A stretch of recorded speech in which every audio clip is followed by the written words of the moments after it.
Good evening, and again, welcome. We'd like to have the roll call now. Mr. Bentley? Here. Mayor Drucker? Here. Mr. Mazur? Here. Mr. Newberry? Here. Mr. Palumbo? Here. Thank you. There are any changes to the agenda, and there are no changes to the agenda item. I think we are going to table one, possibly two of them, but we are going to go through our full agenda. We have a full agenda tonight. At this time, I would ask if there's any member of the audience that wants to comment on an agenda item who is not a party to the agenda item, would like to come up now, and we'd like to have them come to the podium, give their name and address, and tell us why they're here. And I believe we do have at least one. Oh, shucks, what happened? I guess no one wants. Yeah. Oh, did you? You can come. You can do it now or after. Yes. So you could. Now, I think. Yeah. That's what we discussed. I'm sorry, I didn't see you sitting over there. Name and address, please, and tell us why you're here. Yep. Mm-hmm. Thank you. My name is Jude Smith, 6925 Liberty Road. I've come to speak against any variance that be permitted for the construction of a mosque on the land next to mine. My family came here 20-plus years ago, and when we did, that land is as it is right now. We asked what's going to go on the land on either side of us, and we were assured that that land was specific for residential homes. They've been trying to put homes on one side. They can't get in there because of difficulties with just getting into the land. But on this one piece of land that they wish to build a religious house, they were originally going to put a house, a residence. I would have had no problems with that. But now what we're going to have is we've got things changed, and you want to put in a religious structure, a community center, and eventually a school. Because quite honestly, if you have a prelate and you give him an area to work, he will always look at you and say, I want a church, I want a community center, and I want a school. We're dealing with an area of residential homes, and we are putting in there the third Civic Center in Solon. Now, I've seen the plans that they wanted to put in there from a year ago, and there are a couple of things which I have problems with. First off, they want to put in a 3-story building. If any of you go down there and look at this place, what you'll see is, yes, behind my house, there are houses that look 3 stories. They happen to be very nice. I think it's great. I used to own one like that. You take the basement and you dig it into the side of the hill, and you still have a 2-story home when you look at it from the front. That's if you have a hill. The land we're talking about is flat as the floor in this room. I also won't tell you yet, but it's also as wet as a swimming pool. But the fact is that to put a 3-story building there is going to mean that my privacy is significantly reduced. And that's inappropriate because, again, this is a residential home area. It's not a place where you're going to put 3-story buildings. 3-story building, they're going to make it out of brick. Whenever you decide that you want to put heavy buildings on wetlands, which is what we have there, you're going to have one of 3 things happen. It's going to sink into the ground, it's going to bend off to one side, or it's going to break. The fact of the matter is that this is only part of what they're going to have there. Their complete plans expect to have a 178-car parking lot. 178-car parking lot. What does that look like? Well, if you go to the Solon Community Center and you go to the senior citizens section, and then you go run the entire length of the building, 178-car parking lot is that area, from the end of the building, from one end to the other. If you go to the Grantwood Golf Course, that parking lot is 178 cars. If you go to Home Depot, one half of their parking lot is 178 cars. And if you go out in front of Kohl's, most of that parking lot is for 178 cars. And now if you add asphalt to the parking lot, which you gotta do, you're gonna put extra weight on wetlands.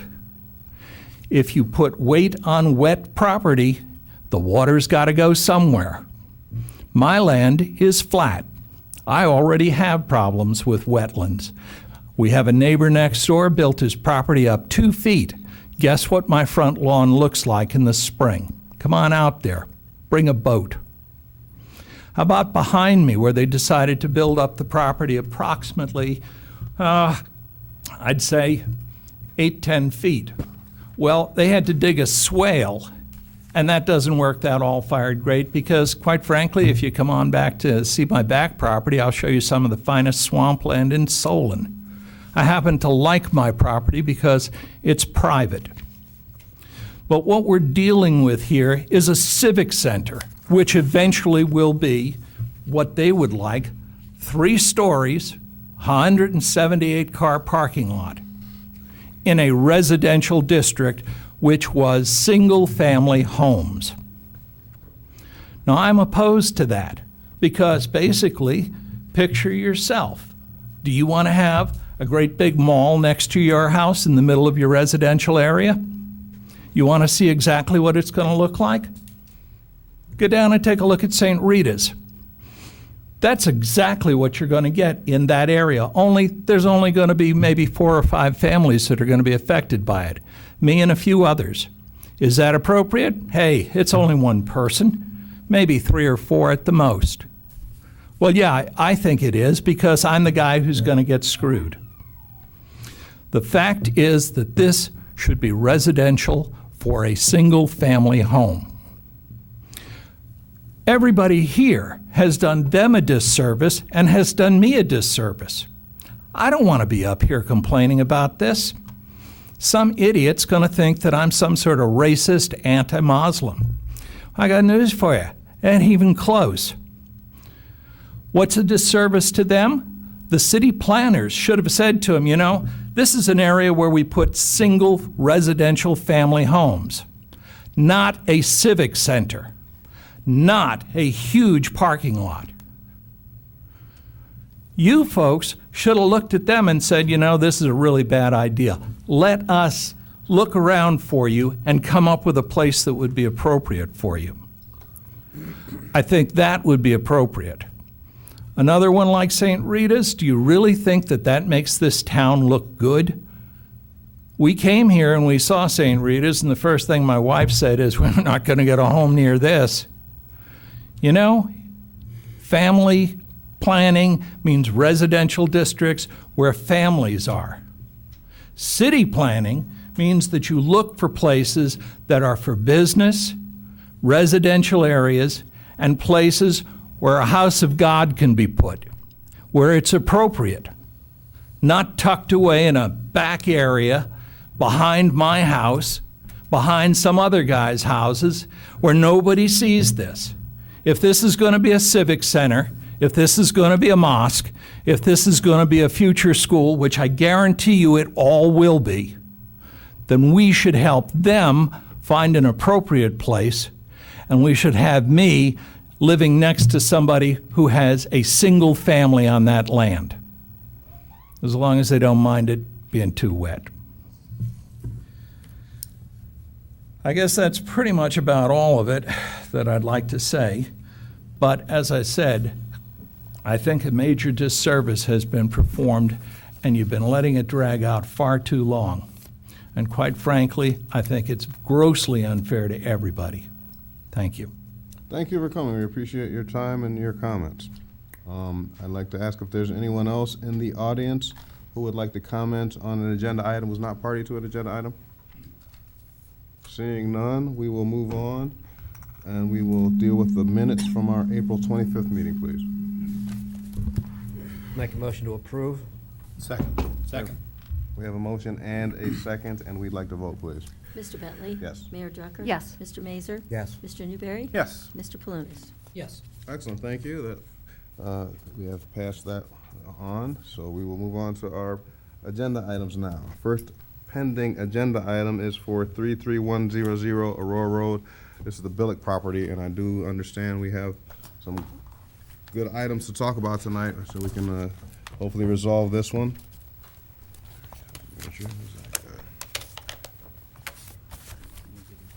Name and address, please.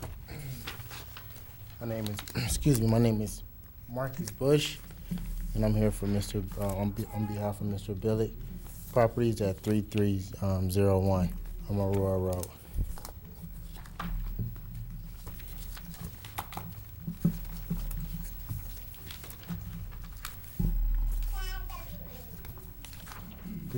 I'm sorry, 33100. That's what it is.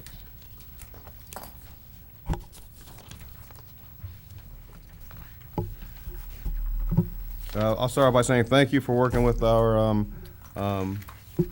planning members to get this issue that we had with you resolved. It shows your Um, one aerial. Absolutely. All right. Thank you, Rob. Sorry, thank you. So the property in 33100,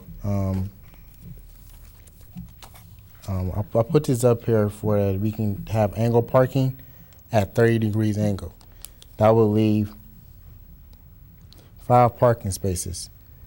The reason why, if you look, I'm not sure, okay, the reason why we excluded 3 of the parking spaces was because that when police officers or fire hazards city workers, they come in, they'll be, even the tenants, they can be able to come into the driveway without causing any type of incidents, or they'll have that room. Also, at 30-degree angle parking, it also leaves more room from the beginning of the driveway to the end of the parking spaces, to the end of the cars. And parcel address 33050. Well, let's finish up this one first, Okay, and okay. and we'll go to that one next. Great, All right. thank you. So, like I said again, thank you for working with our staff to work out the issue of the distance. There was a distance between the end of the cars and the parking garage there was kind of tight, and Yes. thank you for making it so the service vehicles can make that corner there and not clip cars and make it through safely to any kind of service that they need to take care of back there. So, Yes. any comments from the commission members? All right, seeing none, then I'll move to approve a 2.5-foot parking lot aisle width variance for 33100 Aurora Road. Second. We have a motion and a second, and we would like to vote now, please. Mr. Bentley? Yes. Mayor Drucker? Yes. Mr. Mazur? Yes. Mr. Newberry? Yes. Mr. Palunas? Yes. I'd like to make the motion for a minimum side yard parking setback variance of 15 feet. Second? We have a motion and a second, and we would like to vote now, please. Mr. Bentley? Yes. Mayor Drucker? Yes. Mr. Mazur? Yes. Mr. Newberry? Yes. Mr. Palunas? Yes. Excellent. So that's the first one. We're not done yet. And I'll mention also that you need to come back on Monday, May 15th, and do the same thing all over again with City Council. Okay. Yeah. Okay, great. So now we'll move on to your second one. So Yes. show us yeah, perfect, which is 33050, right? Yes. Yes. That angle, that parking lot will leave 5 parking spaces, but that one we will just have 5 90-degree angle parking. And that would still, you will have more than, I think, 24 feet from the beginning of the parking spaces to the beginning of the parking garage. We took out these parking spaces because there was some, I believe there was some light, I forget the reason why, I'm sorry. Well, But because of the crossing between the two lots. yes. So we took out those, and also at the beginning of this entrance here, we were able to, allow certain vehicles to come through, like fire trucks, ambulance and things like that. Also, the property owner, the reason why he consolidated this lot was because there was, I guess, rocks and mud and gravel in the area, and tenants, they would like drive across over to the other parking spaces, leaving extra, mud and things like that, and they would get stuck and have to call different tow trucks and things like that. So he just paved a lot. So this will allow for vehicles to come into the entranceway, and we have five parking spaces at 90 degrees. Excellent, thank you very much. I did take, my wife let me take her little mini SUV, and I drove around back there. And I think this will be a lot easier for not only residents, but for everyone else that goes back there to park too. So thank you for Yes. making those allowances for us. With that, I'm waiting for you.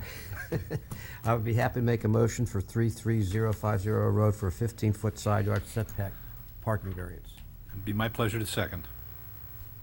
we have a motion and a second, and it's my pleasure to ask for a vote.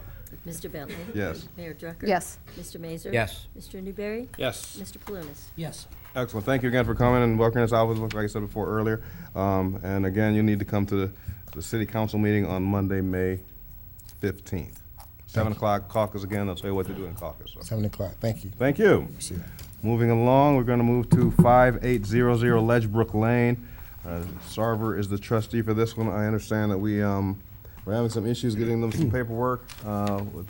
Couldn't read the address on the initial application, so we are finally did get the right address yesterday. We haven't had a chance to, but now we're going to send them the correct paperwork and hopefully let them know that we would like to move with this. So we would like to understand we're going to table this one and then go ahead and deal with it next time.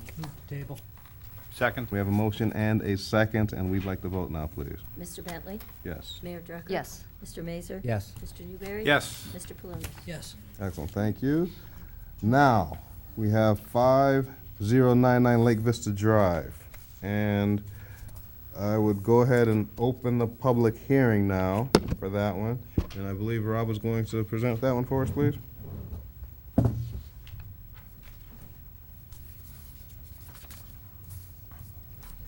Sorry, Mr. Franklin's going to present that for us, please. Yeah, this is a proposal to replace a patio, replace and expand a patio on this property. It's actually on two properties. The permit could not be issued since it's expanding the patio and it crosses a property line. There was a requirement that the commission approve a lot consolidation, so that's all we're requesting. That's actually required by the ordinance. Excellent, thank you.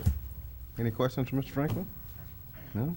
Okay, so at that time, I'd like to, is there any comments from the public since we have the public hearing open for this lot consolidation? Seeing none, I will go ahead and close the public hearing. Mr. Chairman, I'll be pleased to move to approve a lot consolidation for permanent parcels 95105-037 and 95105-038. We have a motion and a second, and we would like to have a vote now, please. Mr. Bentley? Yes. Mayor Drucker? Yes. Mr. Mazur? Yes. Mr. Newberry? Yes. Mr. Palunas? Yes. Excellent, thank you, Mr. Franklin. Okay, moving right along, our next agenda item is 5333 Psalm Center Road, Bowlby. And I believe that we are going to table this one. This is a very unique lot that's kind of in the middle of the block, and they've got to work out the easements to get the utilities into the lot. So they've got to work out the easements in order to get sewer, water, utilities to that lot, and it's a long process to work with all the neighbors to try and get everything coming across there. So that's going to take them some time to do that. So we're going to give them more time to do that. At this point, I think we're going to go ahead and table this one for tonight and deal with it next time. I'll be happy to make a motion to table item number 5 for 53335 Psalm Center Road. Second. Second. We have a motion and a second, and we would like to have a vote now, please. Mr. Bentley? Yes. Mayor Drucker? Yes. Mr. Mazur? Yes. Mr. Newberry? Yes. Mr. Palunas? Yes. Excellent. Who seconded? Uh, Okay. Just want to make sure. My right-hand man over here. Our next agenda item is 35430 Spice Bush Lane. Mr. Cole is the applicant, and the applicant is not here tonight. Yes, he is. Yeah. Oh, he is, Mr. Yeah, he Mr. came in Cole late. is, why is he here? He wasn't in caucus. I'm sorry, Ms. Cole, I didn't see you in caucus. I didn't realize you were here. That's okay, sorry. Well, I didn't explain to you guys the last time why I was late, too. Sorry I was late both times. I volunteer for the high school for the varsity lacrosse team, and I do the scoreboard.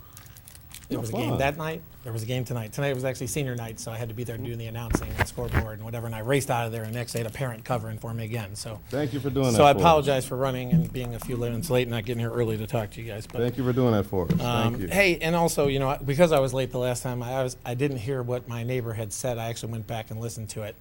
And I kind of wanted to respond to a couple of those things, if you don't mind, for a second, because it did bother me a little bit, because I didn't realize that coming in for a simple patio variance was going to become a statement about my character and about, you know, that, and become how that had anything to do with it, I didn't understand. But I will come back and tell you that a lot of things she did say were very mistruthful and dishonest and made me look bad to you guys. And, you know, I could sit here and explain and go the other way and counter that, and I think that would just be, you know, not very productive. So I just will tell you they were mistruths.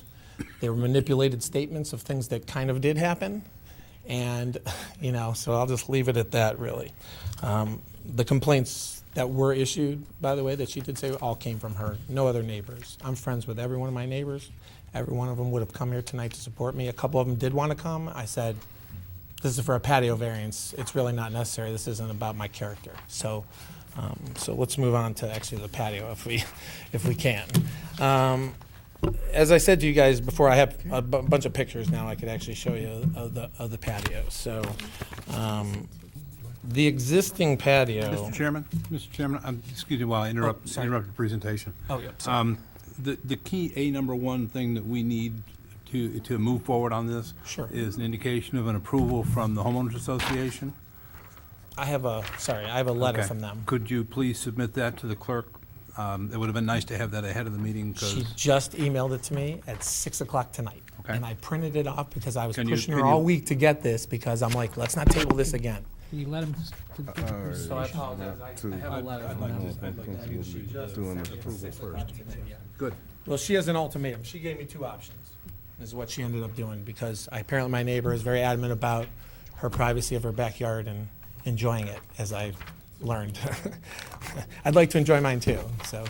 Okay. Sorry for the interruption. No problem, sorry. So, yeah, I apologize. I did get that at 6 o'clock today. I would have had it to you guys earlier, so. But I was pushing her to get it and Mary Ash finally got it. So anyway, this picture that I took here, I don't know if you guys can see it, that's the original patio that was there, that the homeowner built in 2010, I believe, and never received a permit, never got approval from the homeowners association. So the existing wall that you see on the far outside here was there. And I have other angles to show the wall that you guys can see it, but as you can see how that patio was. And actually, it was quite unsafe. And that was the other thing. I have a young son. You know, as my neighbor talked about kids, I have 3 kids of my own. So some of the things she said were a little far-fetched. But I have an 8-year-old son, and, you know, he's outside playing a lot. And you can see in these pictures, there's holes in all these. There's gaps, I mean, where a foot could fit in there, and his size foot. And it was unsafe. I mean, I literally should have replaced it when I moved in and didn't have the ability to do it. But regardless, that's why I went to replace it now. Sorry. And last year, when I got the actual shed approved, as you can see, I had to put in some trees over here that now line from the road that you cannot, you know, see at all any of the structure. This is the original wall, as you can see as it ran. There's actually, you guys asked me how far it was, and I kind of estimated, I said 5 feet. It's actually about 2.5 feet. I measured it after I went home that night. So it's about a 2.5 foot high retaining wall that he put in. And at that point, as I pointed to you guys in the sketch in that corner, that's where it's closest to the property line, which is that photo there. That's the corner, that's my fence. The property line's a little bit past the fence. So that's where the 13 feet comes into play. As you move out farther, as we said in it's a pie shape, you know, and you can see it's an old wall. I mean, there's moss growing on it. It's been there for 6 years. I didn't just put it in, move it, or do anything to that nature. But, I mean, that shows you kind of an upper view of the space between where the wall was, where the fence lies, and as the property goes out. And you can also see there's a lot of brush, actually, behind here. It grows in quite a bit in the summertime. In the winter, it is thin, I will admit. It's thin there, but, I mean, I didn't really think people were outside in their patios looking in my yard in the wintertime. Let's see. So here, this shows the patio. If you remember, it ended here and it came where the gravel is. So the extension part is this part here that I was talking about. Maybe this shows you a little bit better. It used to come right across where the gravel ended here. The additional part that I'm looking to add on is this here. This point right here is 15 feet from the property line. It meets the requirement. As you go farther over to the shed, it becomes 17 and a half feet actually. So it increases as you go farther. That part doesn't need the variance. The variance is needed from this point here to that 13-foot area at the corner that was existing. So what the homeowners association asked was either I got to move the wall, which is I think near an impossibility, or line the area in the back with some trees, is what she's asked me to do. So I did speak with a guy today about That's lining. option 2, correct? That's option Okay. 2, yes, which is in my opinion, the better option, only because moving that wall would be a pretty big expense. It'd probably be more than the trees, I would have to imagine, to realign it, move all that gravel. I mean, I can't, it's a lot of labor, so.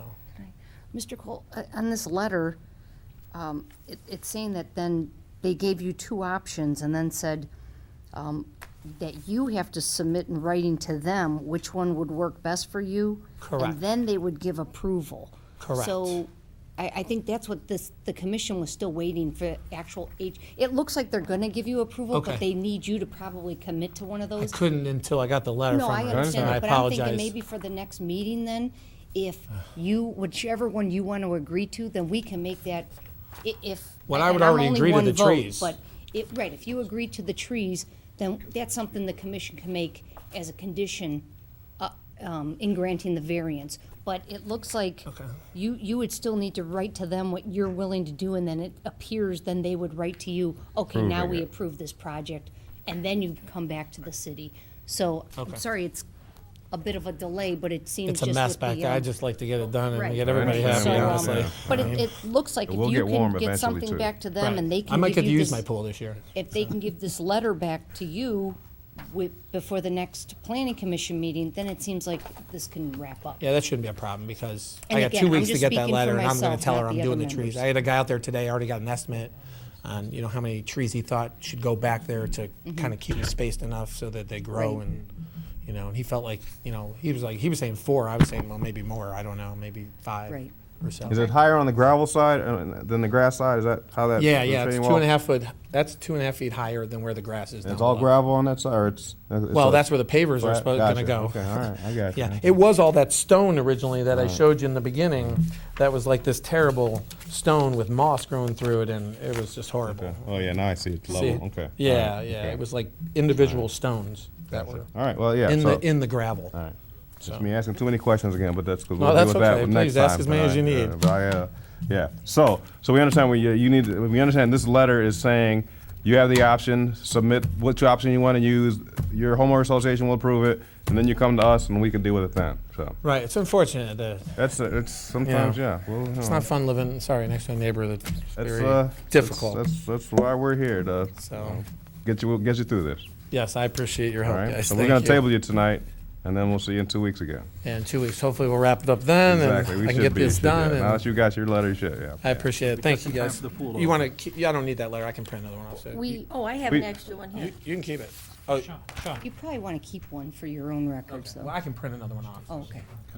Thank you. So I will entertain the No, motion. if you do get a letter approving your plan, if you could submit it to me Before. before the meeting, that would help everyone would have it. Sure. Da- I'm days sure I can before. get her to do it this week. Shouldn't be a problem. Once I tell her, okay, that's what I'm going to do, I think it was ready If to you want to email go. it to consul@solenohio.org, that would be fine. Okay, Then I'll get it. if I can remember that. Okay. Just go on- Thank you. Go on a website. Yeah, go on. Find That's the council place to go office. usually. Thank you. Thank you, guys. Appreciate your help. Okay. So I will entertain, Move to table, item number 6. Second? we have a motion and a second to table. We'd like to vote, please. Mr. Bentley? Yes. Mayor Drucker? Yes. Mr. Mazer? Yes. Mr. Newberry? Yes. Mr. Palunas? Yes.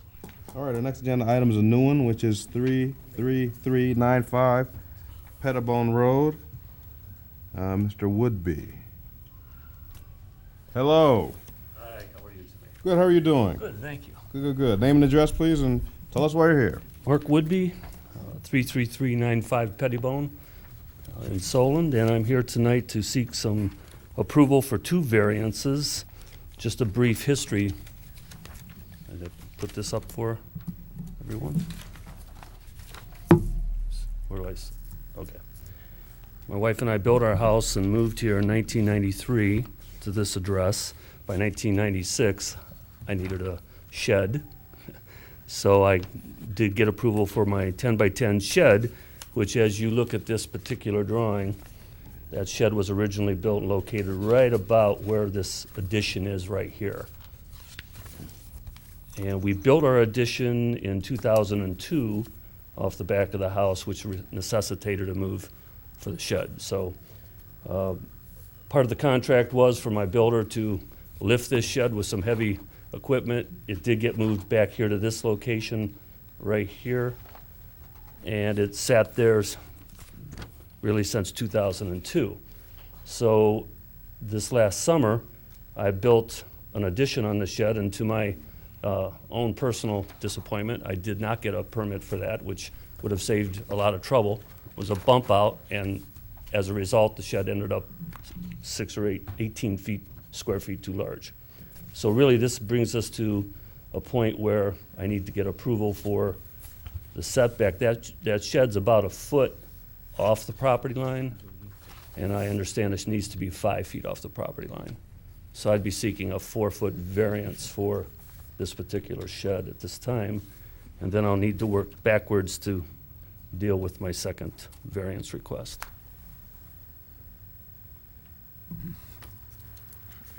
Okay, thank you. What do you keep in that shed back there? What do you? Oh, too much stuff.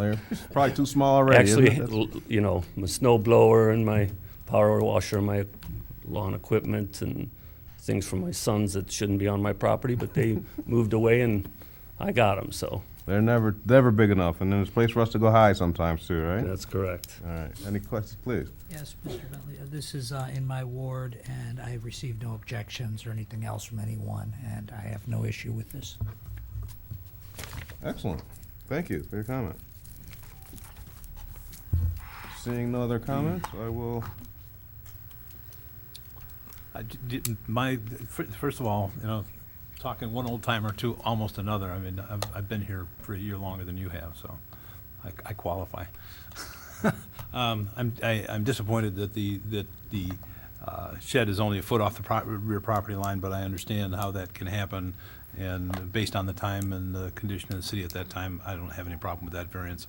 I am concerned about the addition to the shed, which should have been done with a permit. As the commission members will tell you, it is not my practice to approve variances that ask for forgiveness as opposed to permission. So I will oppose the 18.5-foot accessory structure area variance. Thank you, Mr. Newberry. Any other? All right, then I'll move to approve a 4-foot accessory structure rear yard setback variance for 33395 Pettibone Road. Second? Excellent. We have a motion and a second, and we would like to vote, please. Mr. Bentley? Yes. Mayor Drucker? Yes. Mr. Mazur? Yes. Mr. Newberry? Yes. Mr. Palunas? Yes. I'll make a motion for an accessory structure area variance with the notation that you'll be subject to a penalty for starting the construction without a permit. I'll second. Excellent. We have a motion and a second, and we would like to have a vote now, please. Mr. Bentley? Yes. Mayor Drucker? Yes. Mr. Mazur? Yes. Mr. Newberry? No. Mr. Palunas? Yes. Excellent. You have passed, Mr. Woodbury, our esteemed august body here, but you need to go in front of City Council, the real guys, on Monday, May 15th. 7 o'clock caucus, and they'll talk to you about what you need to do there. So, Okay, thank you very much. Thank you. Our next item is for 34295 Aurora Road. This is the Boston Market location, and they are proposing to put a fence up. A sign. They need a new sign up there, so. Thank you for coming and staying this late. Good evening. Dan Glavin, Glavin Industries, 6835 Cochrane Road. I'm here representing another sign company who's asking for this variance for their client, Boston Market.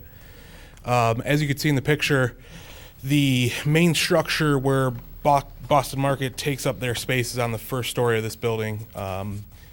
There's an awning there that would prevent them from putting a sign on their space. What the customer is requesting is a variance for a sign put on a different tenant space. It's actually not another tenant. Mr. Palmieri owns that building. He owns a lot of buildings here in town. Uses that portion, that second story portion of the building for storage. It's not rented out. It's not a tenant. He doesn't have any plans to rent it out to a tenant. It's his, storage for some of his, I'm sure his businesses or personal stuff. But Boston Market is asking for a variance to put their sign on his space, which is technically the second story and not their space. Thank you. I have no problem with this. No. Even when he had an office there, he never had a sign for the second story ever. There was just a little Yeah. notation around the back of the building, so there was no sign there at any point, so I don't have any objection to this either. That being said, I'll make a motion to approve a sign location variance for 34295 Aurora Road. Second? Excellent. We have a motion and a second, and we would like to vote now, please. Mr. Bentley? Yes. Mayor Drucker? Yes. Mr. Mazur? Yes. Mr. Newberry? Yes. Mr. Palunas? Yes. Excellent. Thank you. Again, you need to come to City Council on Monday, May 15th, and then they'll tell you what to do in caucus once you get there, okay? Thank you very much. Thank you for Have hanging a good in night. with us. You too. Okay, our next agenda item is for 32225 Pettibone Road. Hello. Hi, how are you? Good, how are you? Andrew Katanik, 32225 Pettibone. We're looking to add to the driveway. I poured that driveway myself, about a year and a half ago. Do you have this drawing? Oh, show it, put that up so we can, while you're talking, you can point to that and show us what's going on. Okay. Perfect, thank you. Right there. Perfect. Okay, so that's a range with attached garage to it. And whenever I poured the driveway, I went and I talked to them, see how wide it's got to be. So they told me 11 and a half feet.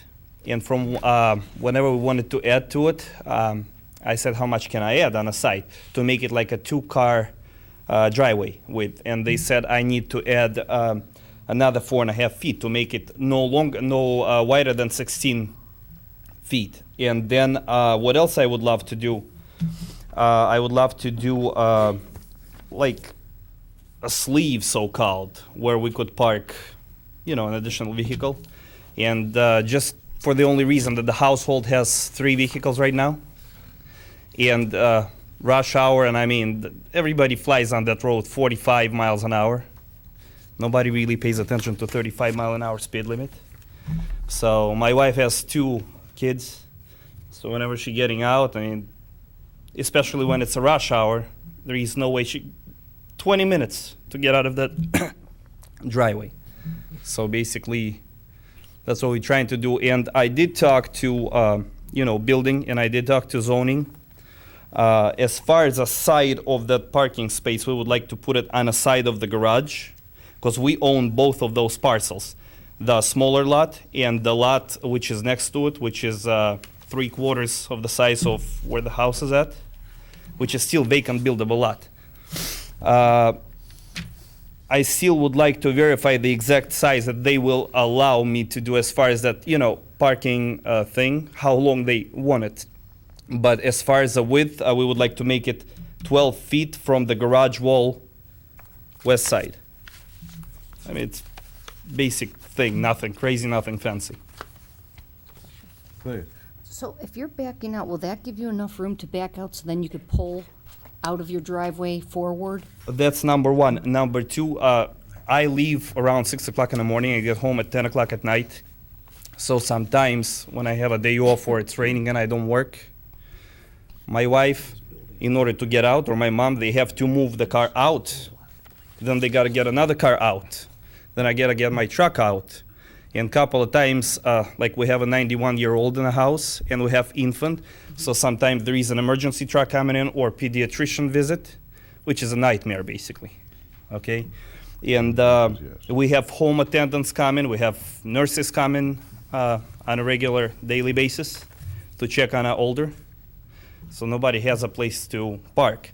And Joyce, who's, I believe she's zoning inspector, correct?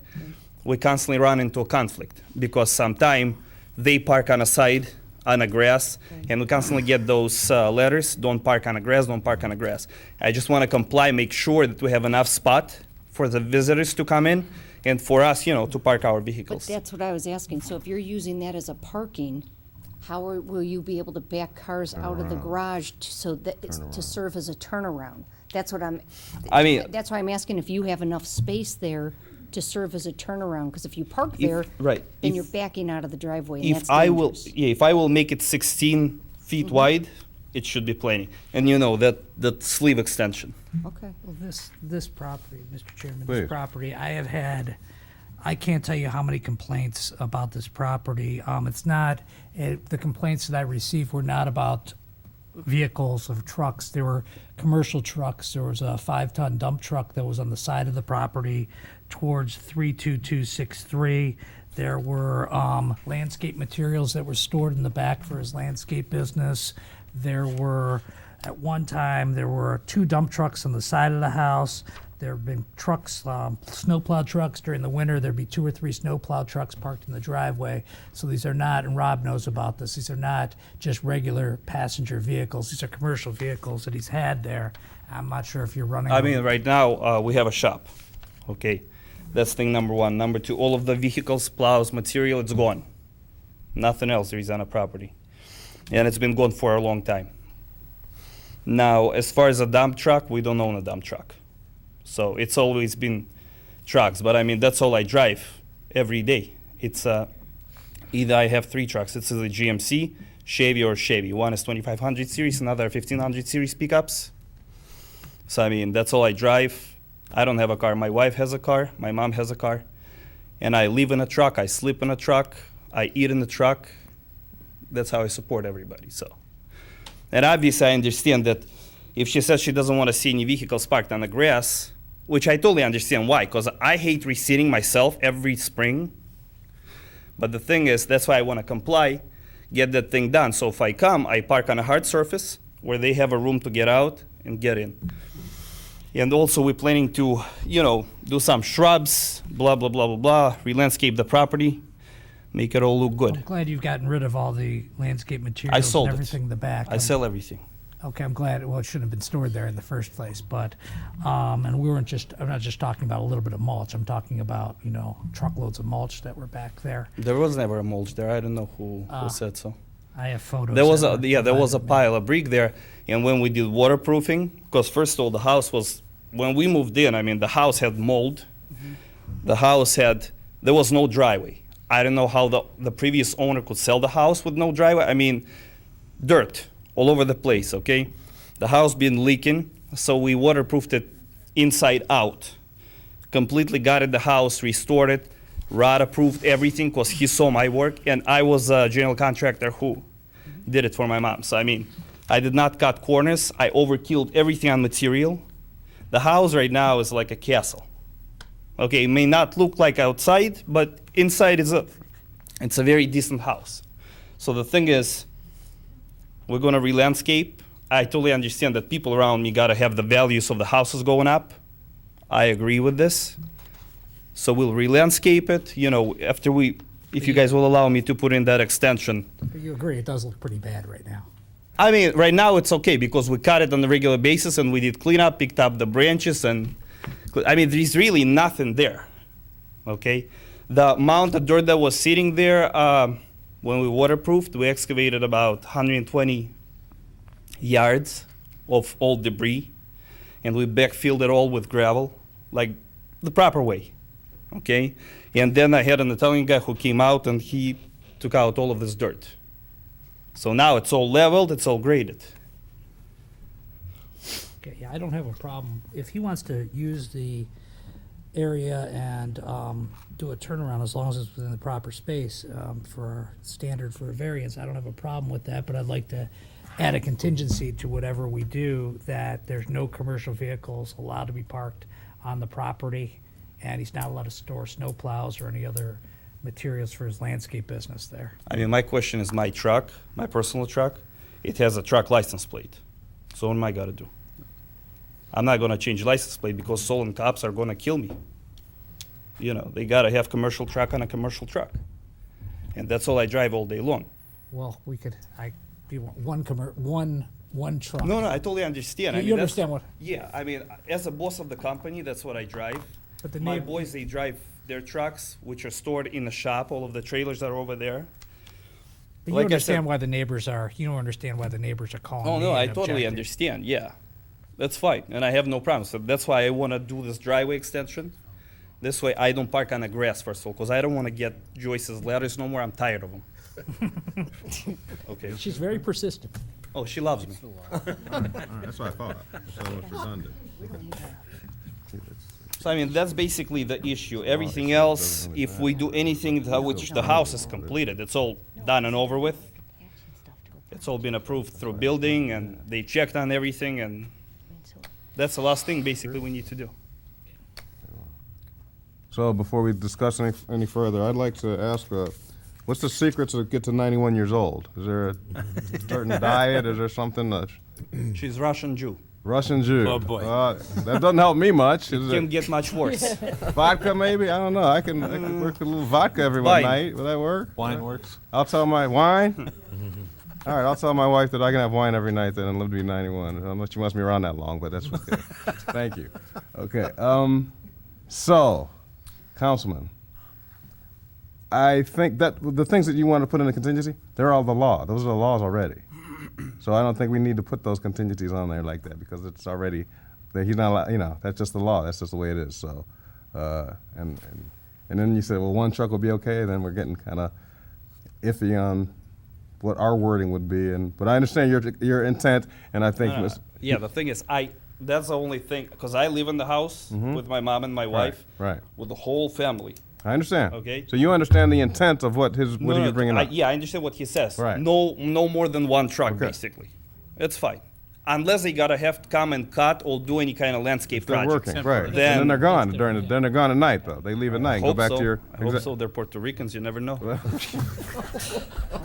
all right, let's move this along. All right, let's go. Keep going. All right, who's so? Mr. Chairman, you know, I would be pleased to make a motion to grant a variance, 526 square foot accessory pavement area variance. I'll second. We have a motion and a second. We'd like to have a vote now, please. Mr. Bentley? Yes. Mayor Drucker? Yes. Mr. Mazur? Yes. Mr. Newberry? Yes. Mr. Palunas? I'll make a motion. Yes. Oh, go ahead. Oh, that's okay. That's He okay, said Bill. yes. I'll make a motion for to approve accessory pavement variance for Setback. 32225 Pettibone Road. Okay. Second. So basically, I gotta go and talk Oh, hold to on, we're not done building yet. Oh, Hold we on, still wait, have wait, a wait, vote. wait. Time out. Give me a Sorry. second. No problem. Okay. So, did we get a second? Yes, you did. We have a motion and a second, and we'd like to vote now, please. Mr. Bentley? Yes. Mayor Drucker? Yes. Mr. Mazur? Yes. Mr. Newberry? Yes. Mr. Palunas? Yes. Okay, so you passed us. Thank you for coming in. We appreciate you coming in. You have to do this for city council again on Monday, May 15th. So I gotta come back, all right. And then I talk to zoning, and then I talk to building for them to come out and do whatever, or I gotta wait till meeting. Wait until Yeah, you after gotta- We have to wait for the council meeting. So one more meeting, Right. and then we're done. Exactly. Thank you, sir. Appreciate it. Appreciate it. Thanks for coming, guys. Thank you. Okay, moving right along. Now we're coming to 6911 Liberty Road. This is the Chagrin Valley Islamic Center. Mr. Chairman, while the applicant's coming up, if I may say for the record, I certainly respect the public comments, but they certainly seem to raise what could be determined to be a use issue, which, as the commission knows, this commission or city council can't grant any use that is beyond the scope of our ordinance, that being a use variance. I've looked at it, the director's looked at it, and I've asked the director to speak to the permitted uses in this area, which I have found to be the applicant's intended use, applied for use would be within the permitted uses in this area. So I'd ask the director to. Thank you. Yeah, the area is zoned R1D, single-family residential. The permitted uses under R1D, single-family residential, under 126602 of the zoning code.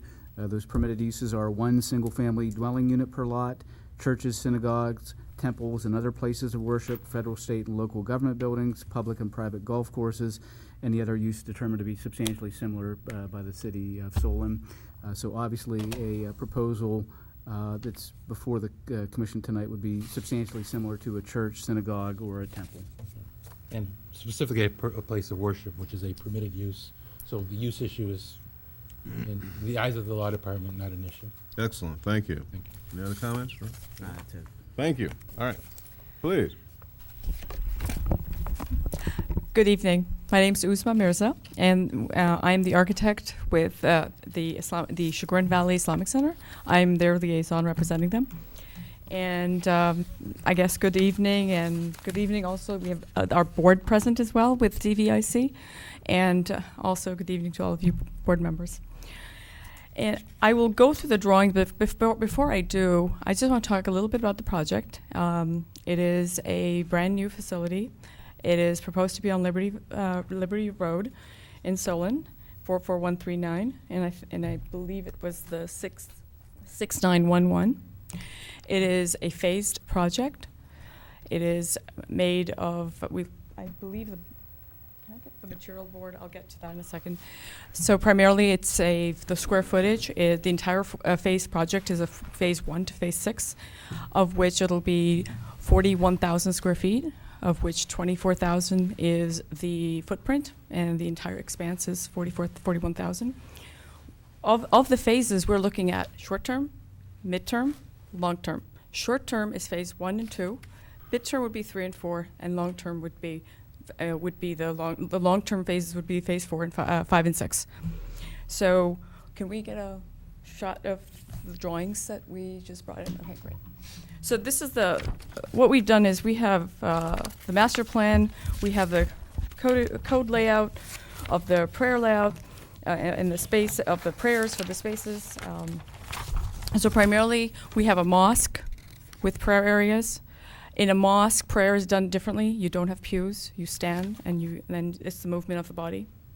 So we've allocated all that. We've calculated what kind of assembly this will be. It'll be an A3, a religious building. And can you see this, the code? Okay. So basically, the occupant load, we're looking at 300 people. We're looking at men at 312, women at 187, of which I mentioned 6 phases. Phase 1 would be the prayer area, mezzanine, multi-purpose space, and the second-story shell. Footprint is 7,000, a little over 7,000 square feet. Total is 11,700. We're going to build an elevator shaft and with a shed and no minaret.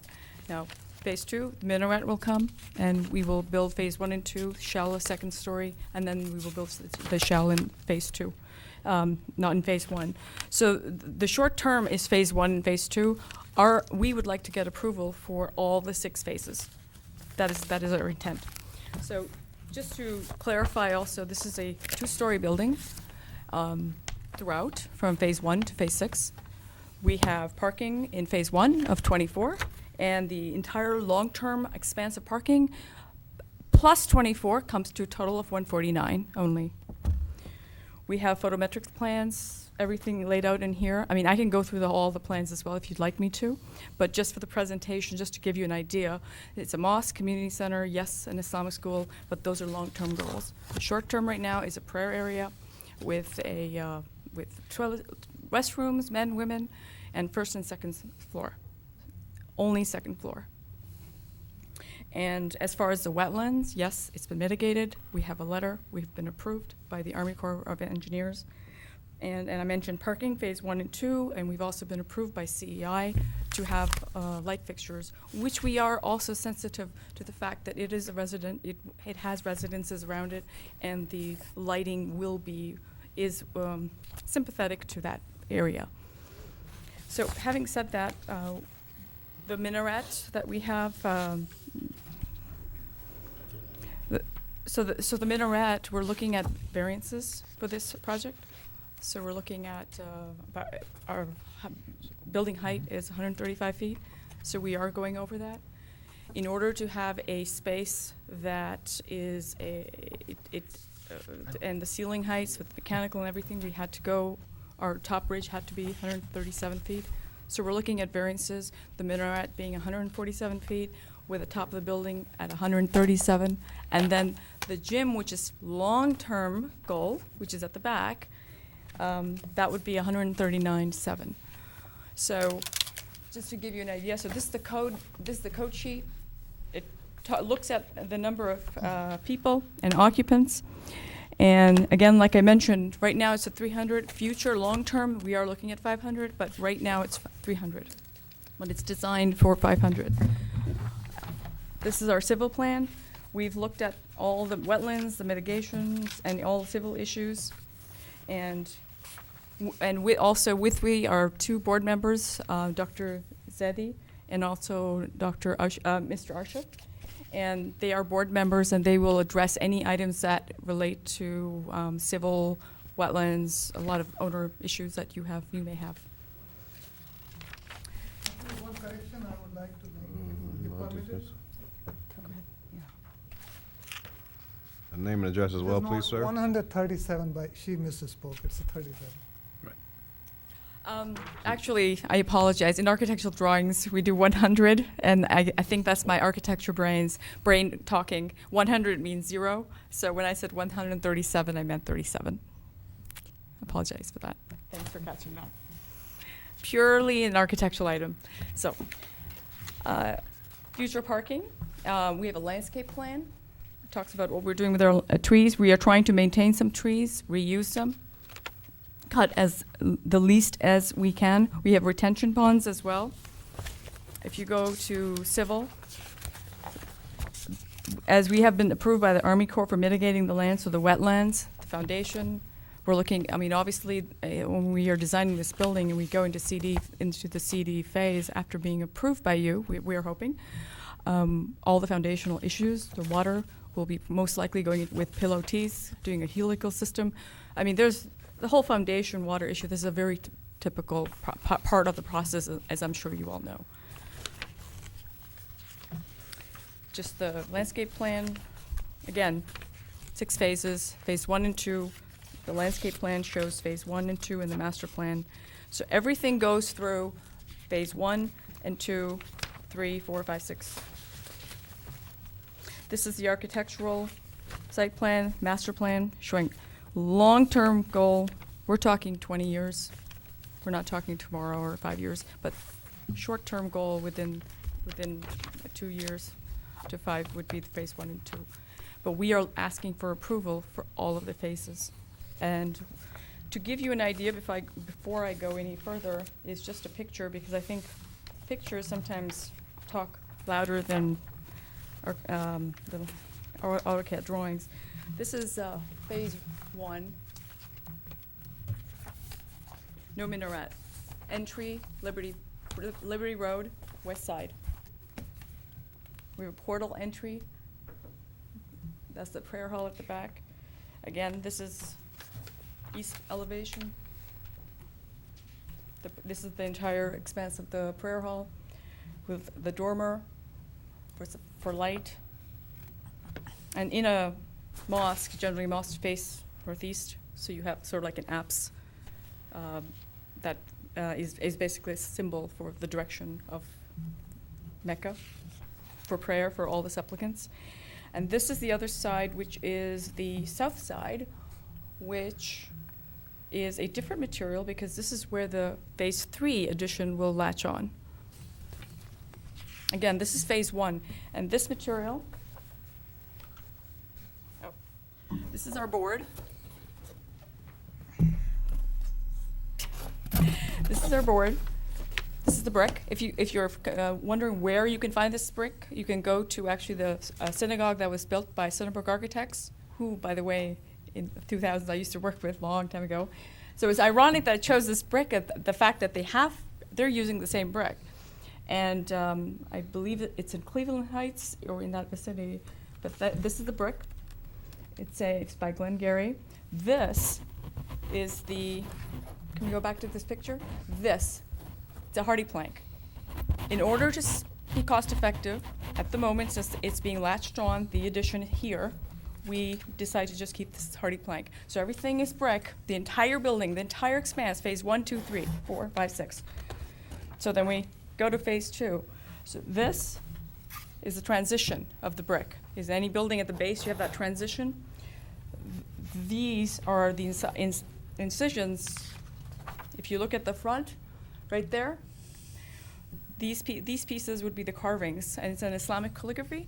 And each panel, if you look at Indiana limestone, if you've looked at any of their buildings, you see all the carvings of the schools, or you go to any school that has that beautiful stone of limestone carvings, that's what we're talking about, except we're using Adair. Adair is a man-made stone.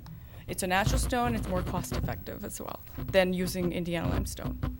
So we're looking at that wall, and also for the minaret and the carvings. This is the hardy plank. This is the roof. It's a metal roof. We have a What type pitch of- that's what type of 312. roof? Metal, standing. Oh, it's metal? Standing seam metal roof. Okay. Yes. We feel, and this are the door frames. It's a champagne-colored Cournier door frames.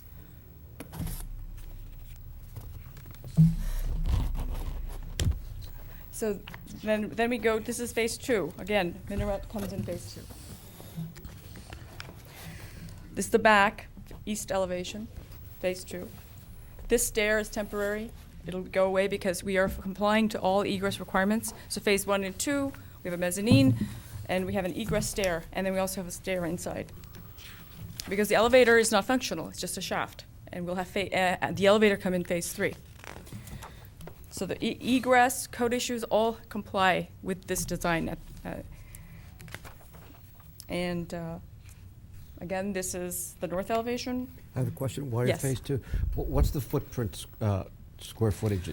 The footprint of phase 2, well, phase 1 and phase 2 is the same footprint. You build everything in phase 1 and 2 in phase 1, except phase 2 is a build-out, which is an interior build-out of Oh, the okay. second floor. So it's 7,000 footprint, a little over 7,000, so 11,700 is the entire square footage.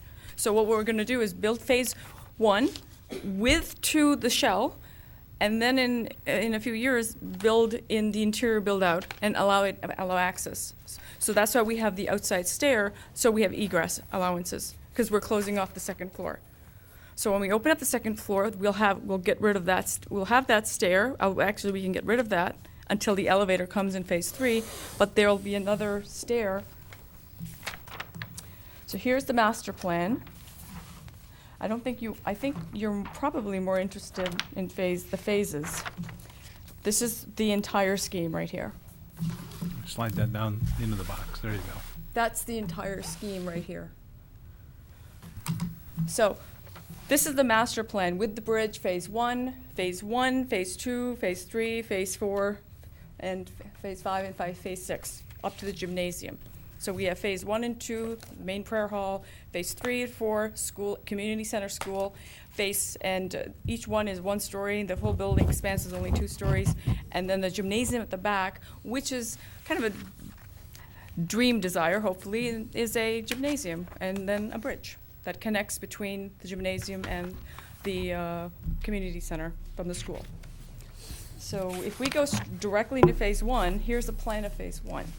Phase 1, you are entering from the entrance of Liberty Road on this side, and that's all parking on that side. Then you go to here, this is the back entrance. We are looking at an imam's house, which is like the clergy, like you have the priest. Rectory. It's not designed, but we are recording it that we would like it on this space. And we also have a shed in the corner, which is shown in the civil drawings. And the key plan does delineate it. And so phase 1, so this is phase 1, shell is built, roof. Then we go to then that's the elevations of phase 1. Phase 1, you've got the stair for egress, you've got the entrance, no minaret, hardy plank at the back, where the phase 3 piece will come in, and then the north elevation. Then we go into phase 2. Phase 2 is the same plan, but we're building up the second floor. This is the layout of the floor, and that is the roof plan. And these are the elevations of phase 2. With it, you have a minaret. The stair is still there because we need the egress stair. We cannot get rid of that stair until we have an elevator, which is in phase 3. And then we have a stair back here. We need that till the new phase 3 comes here. So in other words, the egress is required, and we have met all that code compliance. Phase 3, if you look at this piece right here, that is the south face, and that is Phase 3, and that is the community center, which is added to the prayer hall, bathroom, the assembly space, entry, into here, all mechanical. And what is that footprint, square footage? That footprint is, go back to the Phase 3, it's 5,689 square feet, and then we're looking at a total of 11,000. So it's about under 6,000 square foot footprint. And then Phase 4, we're looking at the interior build-out of the same building. And then Phase 5 is the gymnasium, and that's a 7,000 square foot building, and 2 stories. We're looking at 14,000 square feet, because you need that for basketball court, et cetera. And then the bridge, we're looking at 1,740 square feet, coming from the second story, which is the school. So Phase 3, first floor. There, and as you can see, the elevator is functional. Now the elevator is functional. That stair back here, that's gone. That's this stair back here. We can also get rid of that. So if you notice, we're just going phase by phase by phase and meeting code compliance at every phase. So what we don't meet in what we don't meet in 1 and 2, we are having our stairs. And then once we come to 3 with our elevator, we can get rid of those stairs because we're also hooking up. So You won't maintain any stairways? Excuse me? You won't maintain any stairways at all? Oh, there'll be stairways inside. We have egress stairs. If you look Just at not up to this, that space. yeah, if you look at Phase 3 and that stairwell, we Right. only need 1 stairwell for that size space per code for the diagonal distance. So we will, yes, we will comply to the number of people, occupants, and egress requirements. So, a quick question there on the first floor plan. You have community centers. It's just a big open space. That's all that is a big open space. You're not showing any. Phase 1? No, I'm sorry. Phase 3, first floor plan, where you have community center. The second floor showed a bunch of offices and what have you on the second floor. Phase 3 is the second floor is closed off. Right. First floor is built, which Right. is the community center, just Right. like Phase 1 and 2. Phase 3 and 4 is. 3 is community center, upstairs closed off. There's no egress upstairs Right. So from on the upstairs. first floor, you just have community. So it's just a big open space. That's my question. Just a big open space. You don't You're have not no- allowed up there. Yes, it is. It's only a big open First- space. Okay. First First floor. floor. First floor is a community center, Right. and it will have as shown. And when you go to the second floor, which you can't in Phase 3. I understand, but there's nothing. Okay. So my question is, you don't have any furniture or any rooms or anything like that in that space. So that's going to be a big open space right there. Right. Okay. It won't even be built out. We'll just take the exterior drywall up there, but no one can access it, no egress, nothing. It'll be closed off from the rest of the building till we get it He's finished. asking about the first floor.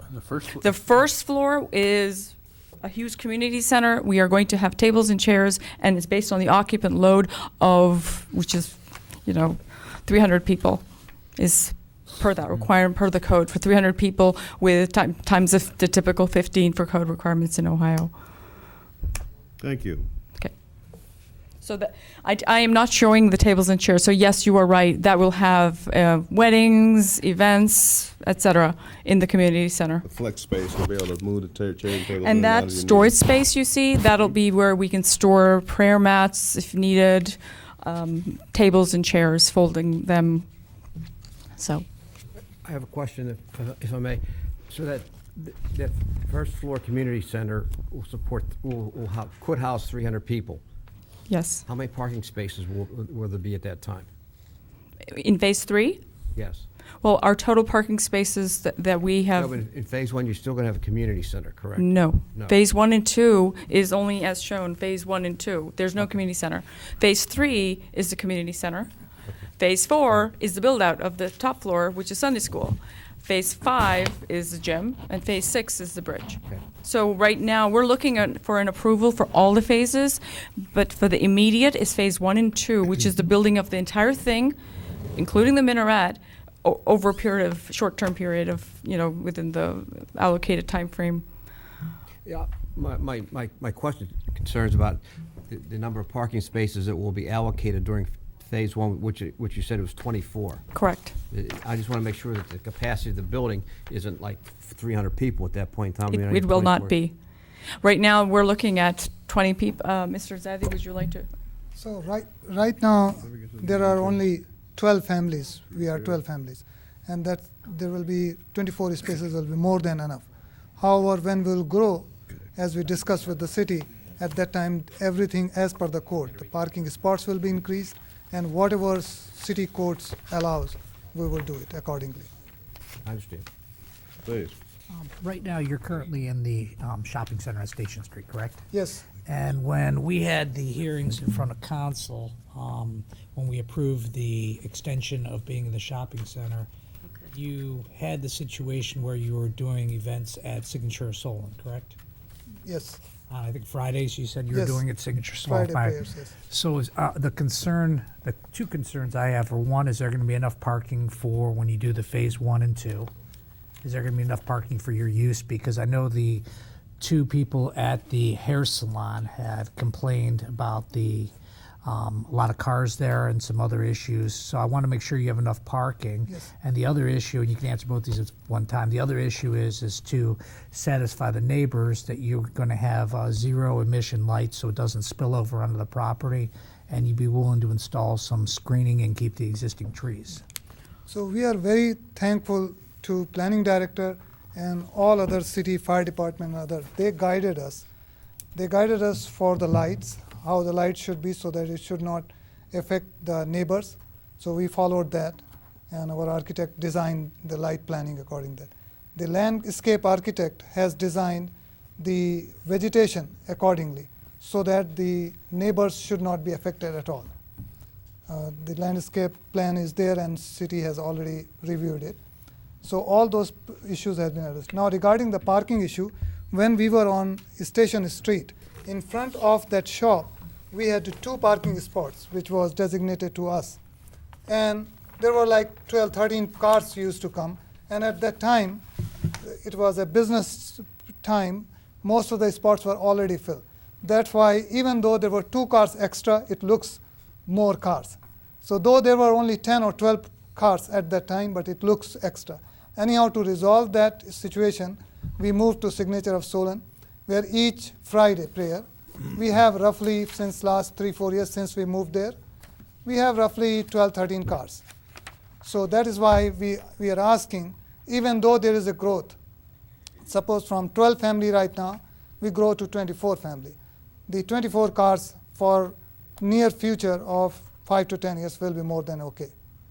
And Phase 5 and 6, as we were telling to planning director, it is really a dream phase. We don't have right now any money for that, and I don't know when it will be built. Any other question? Mr. Yes. Chairman. Please. I just want to point out, Dr. Zetti, the landscape plan's been submitted. It's been referred to our landscape architect. It's not been approved yet. It's under review by the landscape architect. But you have submitted a plan. Yeah. So whatever suggestions city will make, will obey that. Until now, we are doing that. So if landscape artist suggests that make these trees or that, we will do that. Thank you. Thank you. Any other questions for? One more point I would like to address. Our building is a 2-storied building, not 3-storied building, which earlier someone has assumed it. No, we are a 2-story building, just to address that. We've addressed the wetlands, and have everything mitigated, approved by the Army Corps, and also the zoning allowance has allowed us to do this building with the city, and also the CEI approval to have the light fixtures to be 16 feet in the parking area, and we have a letter for that as well. And again, the photometrics, we've maintained it to maintain the darkness and all the lights, everything has followed all the code requirements and zoning of the city of Solon for how the lights are not going into the neighbor's area, and if we require, whatever we require, the city requires, you know, we're willing to accommodate that. Could I ask permission to approach? Please, name and address, please. More than welcome. My name is Dr. Syed Ashraf, 37330 Broadstone Drive, Solon. I'd like to address Councilman Palunis's concern that you had raised regarding the street, the Station Street issue. As you might recall, when we started, we were just there. And the moment we had these concerns that came up regarding extra garbage and regarding usage during business hours, we changed our policies, we changed our practice. We moved into Signature for our Friday events and for our larger events. And I would venture to say that there's been no complaints since then. No, Doctor, there have been no complaints Right, since right. then, and everything worked out real Exactly. well with Just- the arrangement that you reached Exactly. with the hair salon that was located Exactly. next So to you. we took care of that, and we've made sure even on a weekday or a weekend day, garbage is not an issue, parking usage is not an issue. Phase 1 and 2 would be for daily usage and for Friday usage. We would still be doing our large events at Signature, where we would have guests come in from out of town or from other communities. So till we go to 3 and 4, which could be a 5-year or a 10-year plan, we would still be using Signature for larger gatherings. So I wanted to assure, when we're talking about 25 parking spaces, we're not talking about larger gatherings. I mean, if you don't have a community center, we won't be having larger gatherings. Just want to clarify that. Thank you. Thank you.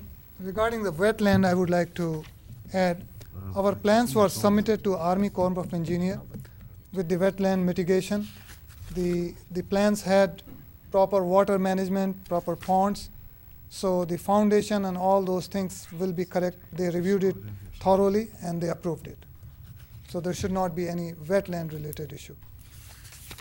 And please keep in mind, we are trying to, with our landscape design, keep trees, use trees as much as possible, reduce putting new trees in, and of course, it's a phased project, so we're looking at phase 1 and 2, and we're doing very little as far as landscape is concerned right now.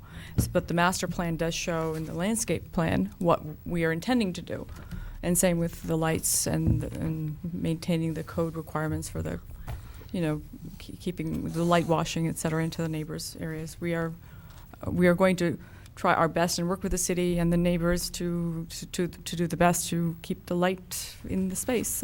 So We are very green-oriented. Therefore, we are not removing all the trees. Actually, we asked the planning direction a special permission so that we can keep those trees. Only the one where the building need to be, we'll remove that. And all the other trees, we'll keep it, so that it remain green and healthy environment, so that the neighbors and all others should not get disturbed. I had a quick question. Do we ask for the variance right now, and do we get approval now, or how does that work? I'm curious, because we do require a height We variance. recommend approval to council. Council has the final word. So do we make the recommendation right now? We will make. Well, we do all that's- that stuff. yeah. Oh, That's okay. why we're here. Okay, so we are looking for a variance of the height limitation of the 35 feet, so. Yeah, we'll Just handle all looks- that Okay, for Yeah, you. we got okay, all that okay, stuff. okay. Mr. Chairman, I do have one question. On the site plan, can you show me which spaces would be built in phase 1? I would have been This looking- is, can you see this? This is the master plan. Yep. This is phase 1 site plan, Mention the page number. and this is page Right. C112. Which spaces get built in phase 1? Do you see these right here, Mm-hmm, that's 8. right there? Do you see all these Okay. here? Got All it. the handicap, and also down here. Thank you. I'm relieved. Yeah, we have the access aisles, handicapped issues, everything has been addressed Okay. for this building. Yep. I was looking Even- at the parking lot in the front, and I was trying to figure out which 25 spaces, but I forgot about the ones in the back. And all issues for women are also addressed. Just FYI. Okay. Any other items? Sure. Any other questions from commission members? Any comments from? Yeah, I guess we. Go ahead, might as well. All right, then I will move to approve a 12-foot building height variance for 6911 Liberty Road, permanent parcel number 955-28001. I'll second. We have a motion and a second, and we would like to vote now, please. Mr. Bentley? Yes? Mayor Drucker? Yes. Mr. Mazur? Yes. Mr. Newberry? Yes. Mr. Palunas? Yes. I will make a motion to approve a building material variance. And that's for the hardy board. The hardy plank. Second. We have a motion and a second, and we would like to vote, please. Mr. Bentley? Yes. Mayor Drucker? Yes. Mr. Mazur? Yes. Mr. Newberry? Yes. Mr. Palunas? Yes. Clarification on the color, the building color. Is that for that same, the temporary, if you will, wall? This is, it's a very, a sage green. Yeah. Oh, here. Yeah, you can lay that right Okay. down there. Good.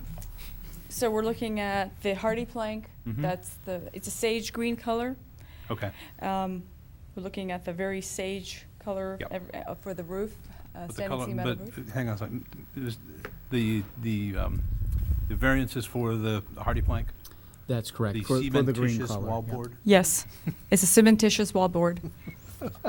I'll move to approve the building color variance Okay. for the wallboard. Our goal is that in the greenness and with the trees, the building kind Yep. of gets envelopes in that. Great, we have a motion and a second, and we would like to. Who seconded? Oh, did we get a second? I'll second then.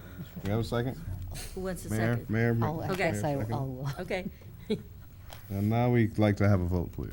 Mr. Bentley? Yes. Mayor Drucker? Yes. Mr. Mazur? Yes. Mr. Newberry? Yes. Mr. Palunas? Yes, I will move for a 26-foot accessory structure side yard setback variance for the storage shed. Second? We have a motion and a second, and we would like to have a vote, please. Mr. Bentley? Yes? Mayor Drucker? Yes. Mr. Mazur? We just wanted to note here that there is no elevation for this, so that would have to be submitted in the That's part of the future. site plan. Okay. I'll second, or, yes. Mr. Newberry? I'll fifth. Yes. Mr. Palunas? Yes. Okay, then am I ready? Yes. Okay. Mhm. I will move to approve a 25-foot accessory structure side yard setback variance for the dumpster enclosure. Second. We have a motion and a second, and we would like to vote. Mr. Bentley? Yes? Mayor Drucker? Yes. Mr. Mazur? Yes. Mr. Newberry? Yes. Mr. Palunas? Yes. I'll make a motion to approve a 4-foot drive aisle width variance. Second. The south side of the building. Sorry. Second.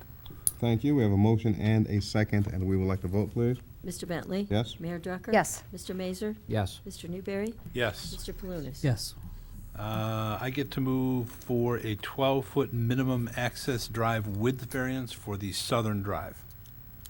Second? We have a motion and a second, and we would like to vote, please.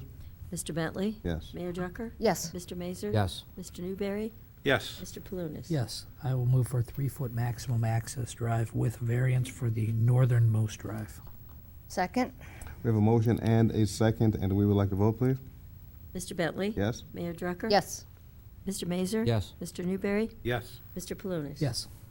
I'll move for a 5-foot spacing distance between street access drives and street intersections variance. I'll second.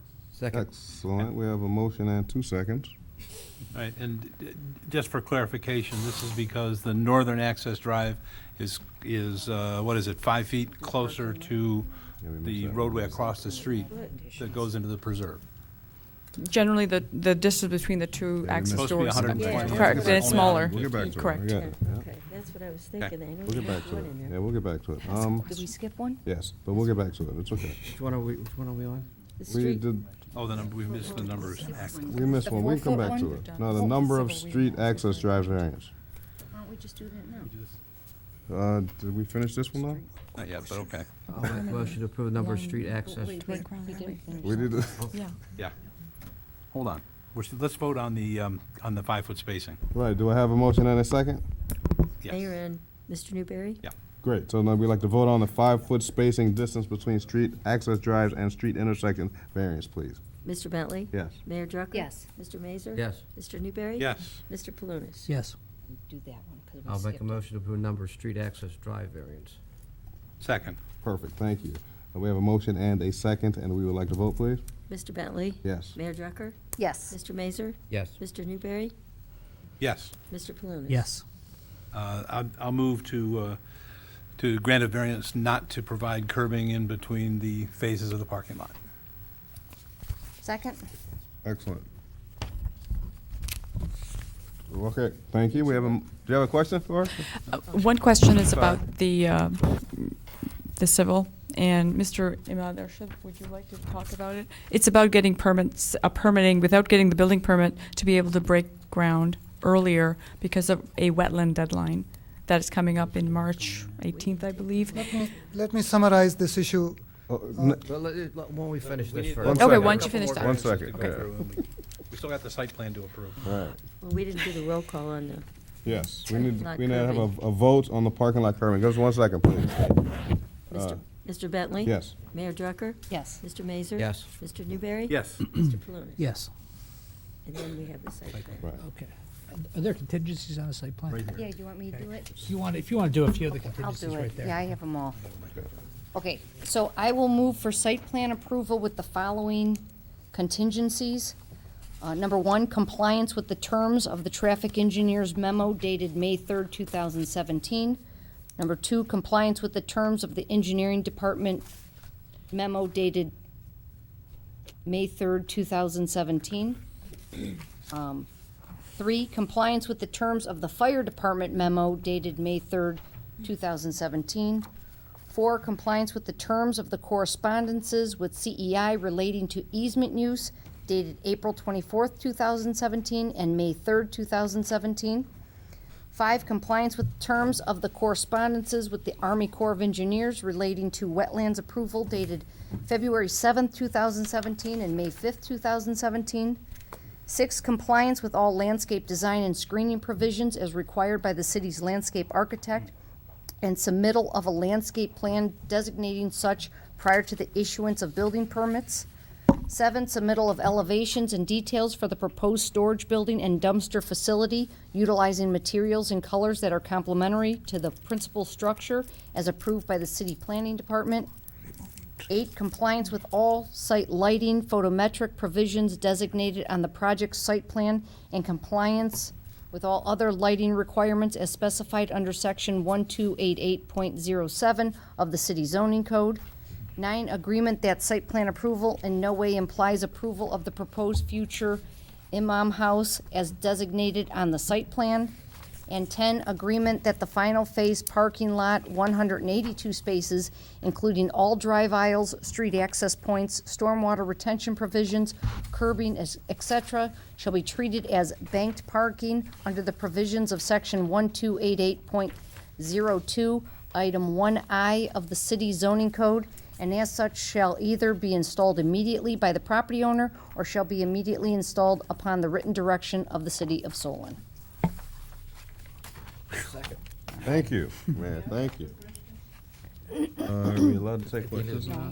We're in the Why don't we middle of take a the vote. roll call? Yeah. When does that need to be done? I'm not supposed to. Okay, A sure. quick question about Wait, one. wait. Oh, Let's I'm sorry. vote, hold on 1 second, okay. Let's just take a quick roll call. Yes. Mr. Bentley? Yeah, well, we have a motion and a second, and now we'd like to vote. Mr. Bentley? Yes. Mayor Drucker? Yes. Mr. Mazur? Yes. Mr. Newberry? Yes. Mr. Palunas? Yes. Okay. Okay, we had a motion and a second, that was the last one passed. Okay, so to finish up real quick here, okay, so you had a question and a comment. A quick question was with civil, that we would like to break ground with the civil package and the wetlands, clearing of the trees, because there's a deadline for March 18th, I believe, for next year. Hopefully you mean May. And so if we can, before the building permit and CDs are approved, can we start that package earlier? Did you say March? You said 18th? March? Did I say March? You said March, yes. So do you mean May 18th? Next, when is it, March 18 of 2018? It's a March 2018. Well, you're March fine. 2018. Did I say 17? I meant 18. You have plenty of time. Yeah, I've got plenty of time. But, So yes, I would like to add, this land is a very unique land because of the wetland. And wetland gives only permission for a very short period. So our deadline initially was March 2017, with the stipulation that it can be extended to 2018, which we talked, and the Army Corps of Engineers sent another letter which is submitted to the city that we can build up to 2018. But it's still, there is a very short time.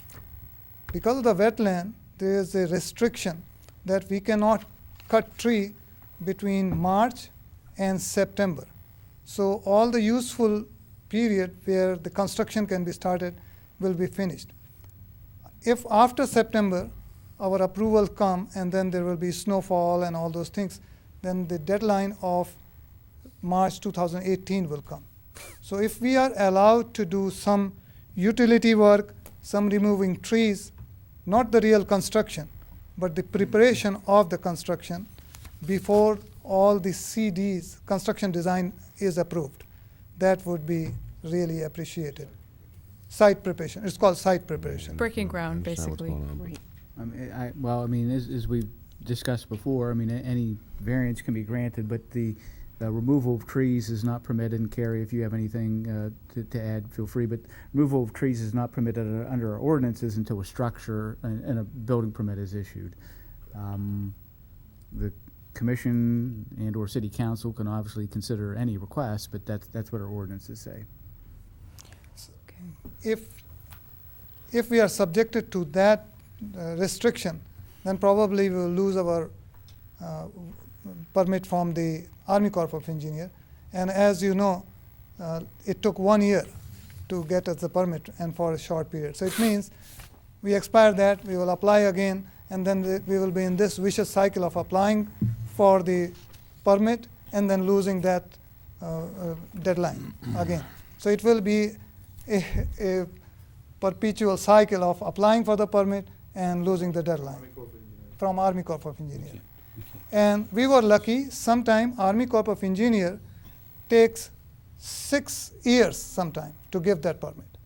We were lucky that we got it in 1 year. But why can't you pull your permit by March of next year to begin the building and then take the trees down then? If you can't take trees down between March and September, you can't do anything right now anyway. Yeah. Correct? Right, we have to do the CDs. Right. That's about 5 months. So if we start, the CDs will be done, then the deadline for the wetlands will come. But by the time we're done the CDs. This is May. Right. In 5 months, it'll be the end of October. Well, 5 months, realistically, the building won't start till, CDs won't start till August. Okay, so that's August, still, that September, takes October. you until the middle end of January. Okay. Building permit, foundation permits, can Just, be. it's basically breaking ground. Yep, no, I That's understand. all you need. Okay. The bottom line is really, that's not something this commission can deal with right now. Okay. I'd strongly recommend you continue to work with the director Okay. and the chief building official to expedite the permitting so that you can get started in time to get the wetlands taken care of. Okay. It's not something we can do here. Okay. Ms. Walsh, did you have anything to add, please? Thank you. I was just going to add that the restriction for the tree clearing is a typical stipulation in the Army Corps permits for the Indiana bat trees, and it's typical in most Army Corps permits that they can not cut trees or clear trees because of the Indiana bat between May and September, or March and September. Thank you. One thing I just want to add, as more of the approach of this design, and also to, in a way, I felt as an architect and professionally to the gentleman and the neighbors in this area. So we're trying to create a mosque not from the Middle East. This is a mosque about the Midwest. It's about the silo and the barn. It's about slopes, 312 dormers, the silo reinterpreted as a minaret. Similar to churches and synagogues, similar sort of environment, that the architectonics, the symbolism to bring into a mosque. So it's, to be honest, it's a novel approach in this country. I have not seen it being done in this way, where it's intentionally made, where you look at the architectonics of a region, which is the barn and the silo. So we did talk about that in the cover letter. So our goal is to have a space for the Muslim community, but also sympathetic to the people around and hopefully inclusive, and they will come and join the Muslim community at events. Thank you. On behalf of Chagrin Valley Islamic Center. Yeah, go ahead. Yeah, okay, so let me finish real quick, and then you can make your comments again. So you've passed everything here. You did do the same thing in front of City Council. City Council meeting is Monday, May 15th, 7 o'clock. caucus again with them, and they'll tell you exactly what to do. So right? that room. Exactly. Okay. Small room first, and then at 7 o'clock, and then they'll tell you what to do there. So please, you had more comments? So on behalf of Shagrin Valley Islamic Center, I really thank all of you for your time, and especially to the Solon City, Rob. We were naive. We didn't know anything. He guided step by step. Our fire department, they guided us, and our anxiety to come in front of you and present this was reduced by there was another pre-meeting. And we really, really thank all your help and support in this project. Thank you. Appreciate it. Thank you. Thank you. Mayor Drecker as well, of course. Thank you very Thank much. you. Thank you. Okay. All right, yep. Good. Okay, moving on to our next agenda item. 5510 Northwoods Lane. Campana family, I believe, is here. Exactly. Good evening. Hi there, welcome. Hi. Thanks for hanging in there with us. Yeah, learned a lot. Jeremy Campana, 5510 Northwoods Lane. This is my wife, Brooke Campana. We are seeking an area height variance of our backyard fence. We're planning to put in a swimming pool. The backyard fence is currently 4 feet, and the Solon zoning code requires that it be 5 feet at a minimum. So we're seeking a simple area variance. I sent a letter. I cited all the applicable law. I'm sure that you don't want me to go through it painstakingly. We received a letter of support from the Solon Fire Department that indicated that multi-family dwellings have just a 4-foot requirement, which is the height of our fence now. So, Actually, in some places it's higher, like in the front, it is actually exceeds 4 feet, some places. So, but the lowest point is 4 feet. so I can walk, I mean, We can show I can walk through the pictures or the site Yeah, plan. please, The yeah. site plan? We want to see it all. Okay. Okay. Might You turn can't that be down able to my- show it to us, right? Yeah, we don't get paid. Yeah. We really want to see it. I have a picture on my phone. I don't know if that's going to work. Put it Up, upwards. Up, No, up, so you face- can yeah, see right it. there. See, and then we can zoom right in there. Turn it sideways. Yeah, it's backwards. There you go. I don't know Yeah. how much you can see of our fence, but you could see part of it. Oh, yeah. And then Yeah. whatever, so. Yep. So we've built trees aligning. You can't see this Yeah, you part. can't see but- to the left, But that's but- the fence right So there. that's the fence, there's bushes all along the back, and then the same bushes that you see, well, let me show you this. All of these bushes that you see here align the far back and then the far right up there. So they started at 14, they're probably at about 16 feet now, so. So all 3/4 are perimetered in with high bushes. And then our site plan, are you done? Okay. Thank you. I have a habit of taking things away too soon. This is the site plan that was drawn for us by TLC, although it's, can you put your phone at the end there? I don't know which is the best direction to show this, but this is the side of our house, this is the pool where we're putting it, and permitted for all the other stuff. But you can see the fence goes. Yeah, all the way fence is all the through. way around this border here. It's a very large perimeter fence. How many gates are there? 3, all locked, They're all self-locking? yes. In the back corner of your lot back there, I can't tell what that is. Yeah, What it- slide that to the right. Slide the drawing to the right back in there. Where am I looking? Right here? Looks like Yeah. looks like there's a play area. Yeah, there's a or- play yard, yes. Yes. Is that sand, something in sand? No, it's a gravel stone. Okay, It's set in an embankment with gravel stone, I think, I don't know if you could see it on that. Yeah, you might be able to see it on the Okay, phone. clear, okay. So yeah, there is a play yard back there. You can just barely start to see the side of it. There, yeah. Looks like that guy's shed is on their property. It's a swing set for kids. If you see a shed, The that's slide. not our shed. Yeah. Oh, that's a house in the No, back. it's on the other Yeah, it side. looks Yeah, like it's on. it's on our property. It looks like it's on your property. It is on our That's not my property. concern, but it does look like it's on your property. It Yes, is. it is. We're fine with it. Because I believe, because when we put the, yeah, we don't argue about that, we like our We're not, neighbors. But, yeah. I believe that when we put the fence in, the fence had to go 30 feet before the, right? Right, Right, so mhm. that's, yeah. Interesting. Isn't that? Oh, I'm not laughing, So okay. all right. it becomes adverse possession. and Right. after- Huh? Adverse possession, after 21 years, they can claim that as their own land. Oh, really? Yeah, Or- so you They you could. You need to go out It's- there and mow that grass once or twice and. He bump mows the- his lawn like 3 times a week, 4 times a week. He takes sincere pride in his lawn. I'll put a sign out there that says Yeah. property of the Campanas. There you go. That way it's not open and notorious, right, for adverse possession. There you go. Yeah. Perfect, okay. All right, do we have any, thank you, was that, anything else? you That's all wanted? we No, had. that's it. Okay, perfect, thank you. You answered my question. I was curious about, I could see the fence on the two sides, but you answered my question about the fence around the depression/wetlands area. Yeah. And that's fine.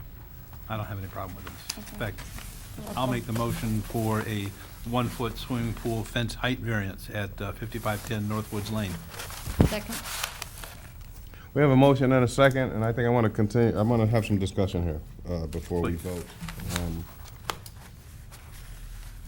5 feet is what, is that in our code? Yeah, it's standard zoning code requirement, 5 That's feet. only 5 feet, and I, and you have small children.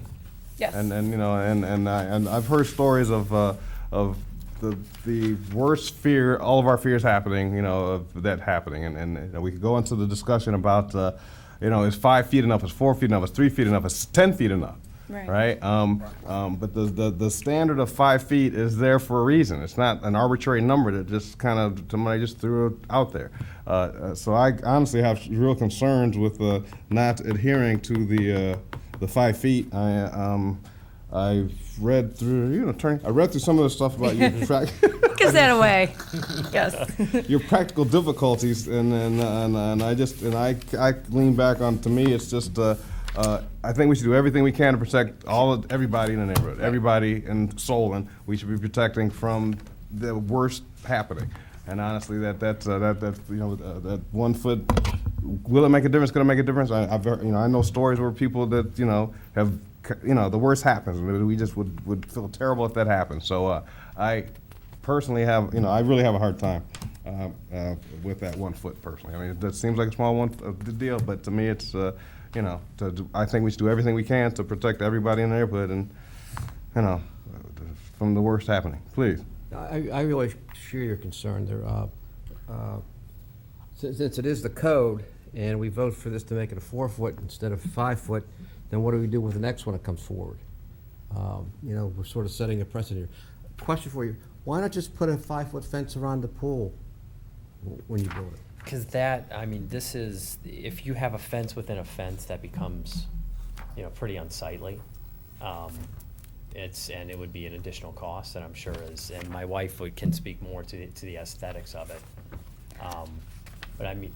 Can I just make a comment, being the mother of 3, and I know you're all parents too. We lived in Lyndhurst with a pool in our backyard, and the fence variance there was 4 feet, and it pretty much looked very similar to what we have. It was a 4-foot fence with the bushes all around it, nothing directly around the pool and whatever, and it was what they approved there, and I felt 1,000% safe. I mean, my job is to watch my kids, whether, the fence is there or not there, and to make sure that all the rest of the neighborhood is safe. So the 1 foot, I feel like if a kid's gonna wanna jump our fence at 4 feet, they're gonna wanna jump our fence at 5 foot. So with that being said, I just feel very comfortable at the 4 foot.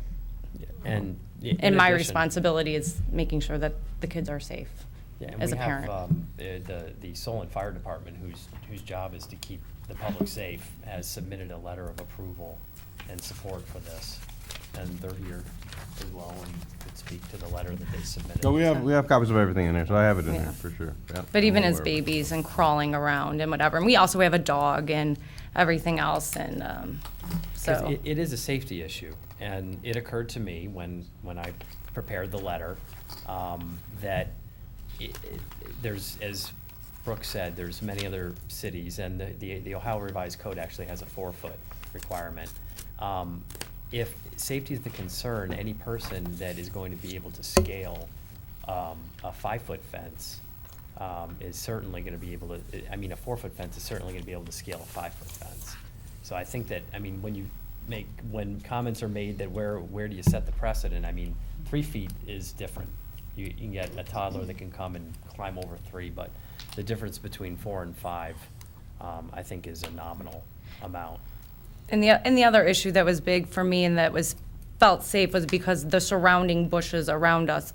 You know, if we're worried about, I mean, my responsibility is my children inside the house, but if I'm worried about all the kids on the outside of the house as well, which I do, 16-foot trees that are gonna grow in, which not only are you scaling that, but you're scaling through there, and pricker bushes and all that other stuff that exceed the 5-foot requirement is also, I feel, a part in terms that is a deterrent for people to come into our yard. I understand your comments. Thank you. I think Councilman? we've done in the past, I think we did in Chagrin Highlands a couple years ago, we did a 4-foot fence, I think, because they already had it in. Was that correct, Lon? And plus We did one like that, We yeah. did one in Chagrin I don't know if Highlands. it was Chagrin Highlands, but I know we did one, I thought it was in Ward 5, I want to say, Yeah. up by, it was off of Cannon. Yeah, I thought it was Chagrin, okay, wherever, but I know we've done it Right, I right. know we've done it in the past. I sure? just think a recommendation is, I don't really have an objection to the 4-foot because of the cost and everything else, and I agree that someone's gonna scale a 5-foot fence, they're gonna scale a 4-foot fence, but I always recommend putting a locking pool cover on it. Would you think of doing that? We are gonna do that. You are gonna do that? Yes. Okay, I feel a lot more comfortable then. Now, when you say, I guess just to my- clarify, locking pool cover, we're gonna have when we open and close it, it's one that you can walk over. That Yeah, type of. that's what I'm yes. talking about. Yes, the All right. safety cover, Just didn't yes. wanna That's what I'm talking say about. something. Yes, for sure.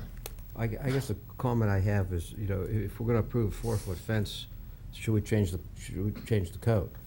And the Ohio Revised Code does recommend a minimum of 48 inches, so maybe we should change ours so we don't be dealing with this in the future. So, you know, I just have a hard time voting against our code. I understand. In aesthetics, in cost is not, Well, you know, not sure. substantiation for Remains, variance, so. Sure. you know, That's I that's mean, my, our- you know, I appreciate your situation here, but I hate voting against the code.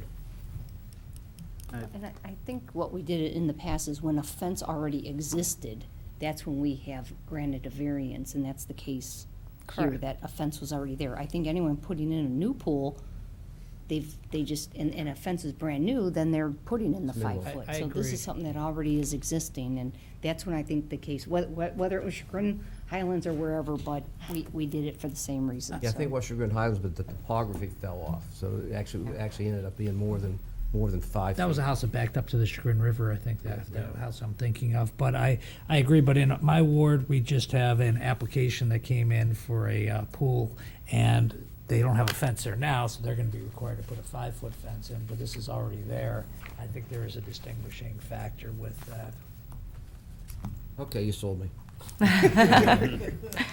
Okay, so I think we've all had our piece here. We could probably go on all night talking about this, discussing and debating it, but I think we need to go ahead and have a vote now, so. You need a motion. I'll entertain some No, motions. we had motion. and Oh, you're right, and I second. stopped it, Yes. you're right. So we had a motion and a second, and I had a discussion. Thank you for reminding me. So we'd like to have a vote now, please. So- Mr. Bentley? Sure, yes. Mayor Drucker? Yes. Mr. Mazer? Yes. Mr. Newberry? Yes. Mr. Palunas? Yes. Excellent, congratulations, you have passed us. You have to do the same Thank thing in front of City Council on Monday, May 15th. Great. Okay. We 7 o'clock appreciate it. caucus, and I'll tell you what to do in there, okay? Wonderful. Is it this building? Yeah, same building, same room. Same room. 7 o'clock Great. caucus there, okay? Thank you very Thank much. Thank you, you. guys, thanks for coming out. Okay, our next agenda item is 6572 Dorset Lane. This is the backyard, cool backyard back there.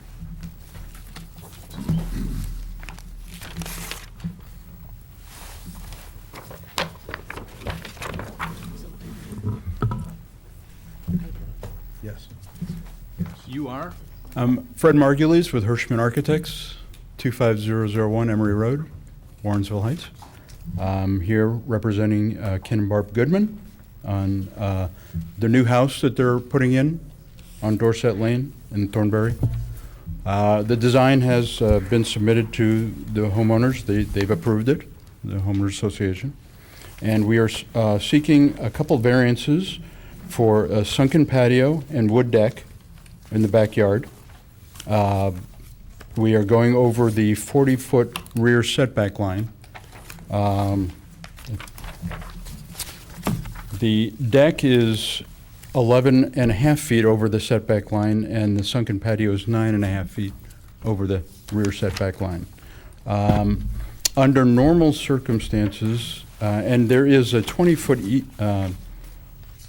easement in the back of the property before the next property.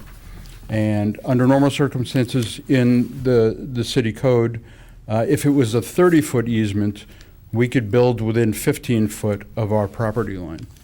But because we have a 20-foot easement, we are dealing with the 40-foot setback. But what we're looking for is greater distance than what would have been if we had the 30-foot easement, so we are looking for that. And if I would back up a little bit, this started actually because from an orientation and how we looked at the house, and I had done a house in Solon, and my client loved it to the point the approach to the house was different than most of the others, the side entry garage. They wanted to have people coming to the front door. They encouraged people coming to their front door. And so the idea of the center court pushed the body of the house back on the site because we have a 70-foot setback here. So that pushed the back of the house. And the house itself is sized according to the neighborhood. It's not large, it's not small, it fits within the neighborhood from that standpoint. So it just basically put a couple of issues back on the property related to some easements. The sunken patio, no one's ever going to see because it's a walkout, but we have the grade that's sloping down to that side of the house. So it is going from about 4 feet sunk in the ground to about 2 feet sunk in the ground, 4 or 5 feet, something like that. And like I said, as you can see, the goal is to landscape, make everything so nobody can see it. I did make a comment in here in regards to the property behind us that it was virtually unbuildable, but I know the attorney representing the homeowners did write a letter. Number one, they did say they have no problem with the variance, no problem with what we're trying to do here, but they also said that it is not unbuildable. They are looking at options. We understand that there is a potential for an access drive for that property back there.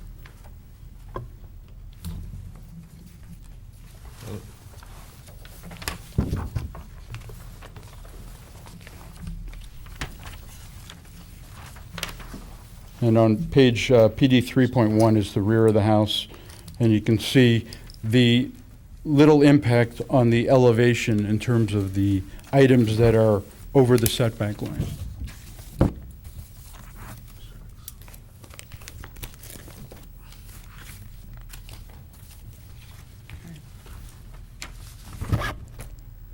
And once again, they will be screened by landscaping.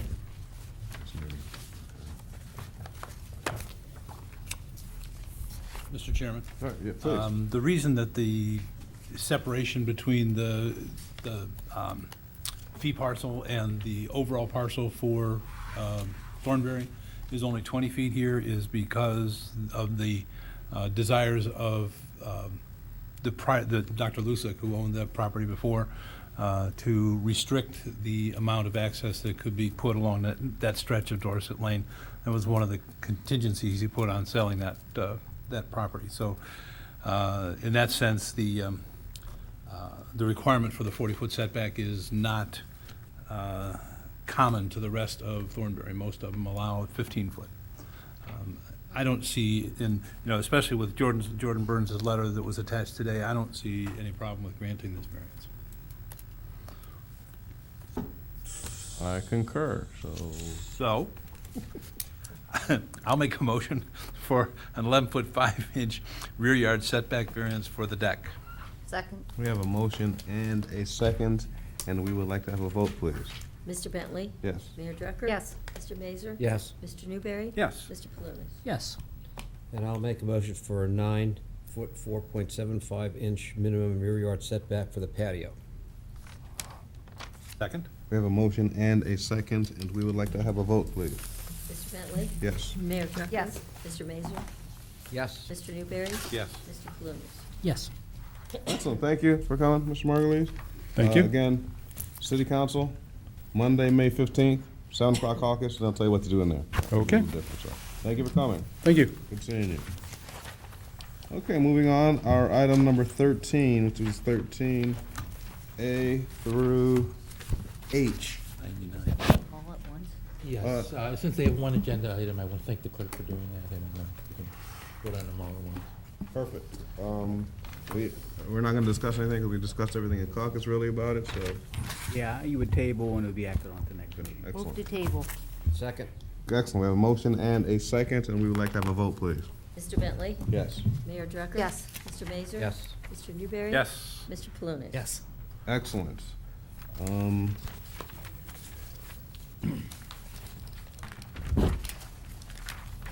At this time, we are going, I believe we have 3 minors, and Mr. Franklin is going to describe these minors to us, please.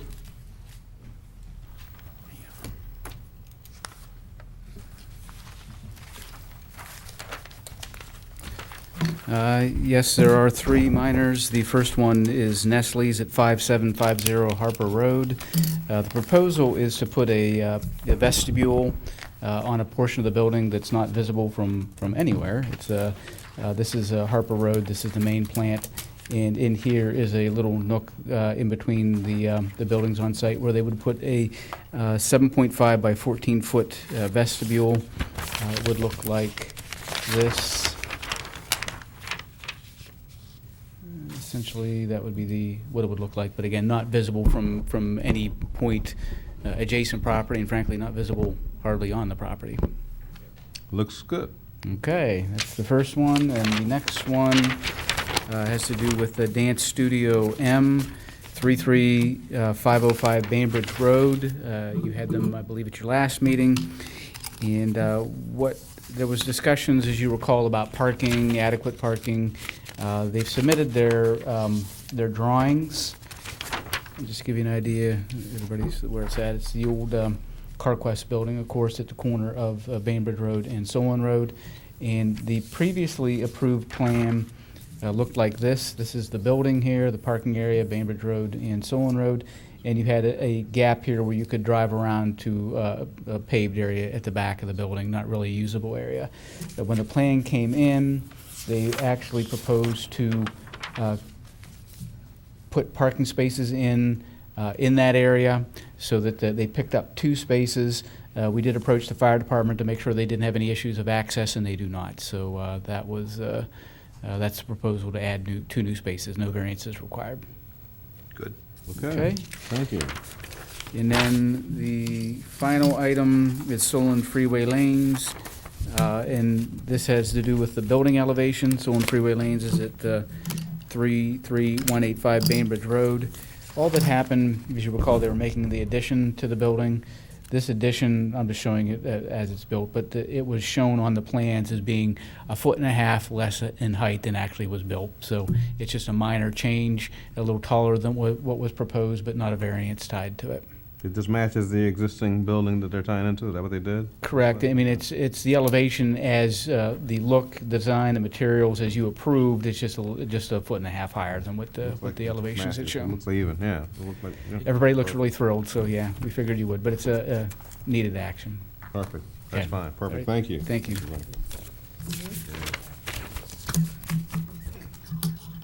What's wrong with that? All right, thank you. Thank Appreciate you. it. Okay, excellent job, 2 of them, so, 3 of them. Now, I would like to entertain any comments from the commission, and we will start with the mayor, please. Thank you. I would just like to say thank you and congratulate Jake Freed. He's one of our firefighters who led the Harvest for Hunger campaign on behalf of the city of Solon. With our combined efforts, we were able to collect and donate over 1,800 pounds of food. So thank you to everyone who contributed to this worthwhile cause. And that's it. Thank you, man, thank you.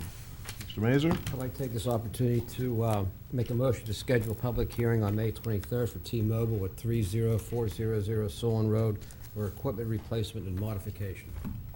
Second. Excellent, we have a motion and a second for the public hearing.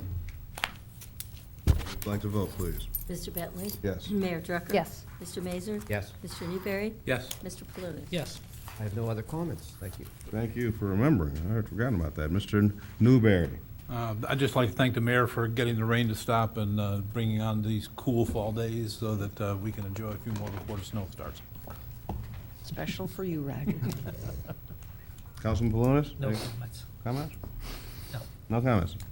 Mr. Franklin? And nothing tonight. Attorney? No comment. Ms. Carroll? No Any? comments. Fireman? Karen, nothing?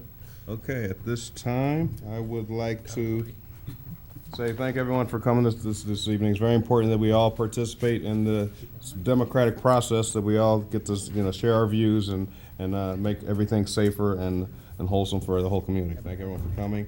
And at this time, I would like to entertain any comments from the audience. If there are any members of the audience that have any comments, now is another time to speak. We had an opportunity earlier before the meeting, and now we can have someone come speak now if they feel free to. Thank you very much for everything. That's it.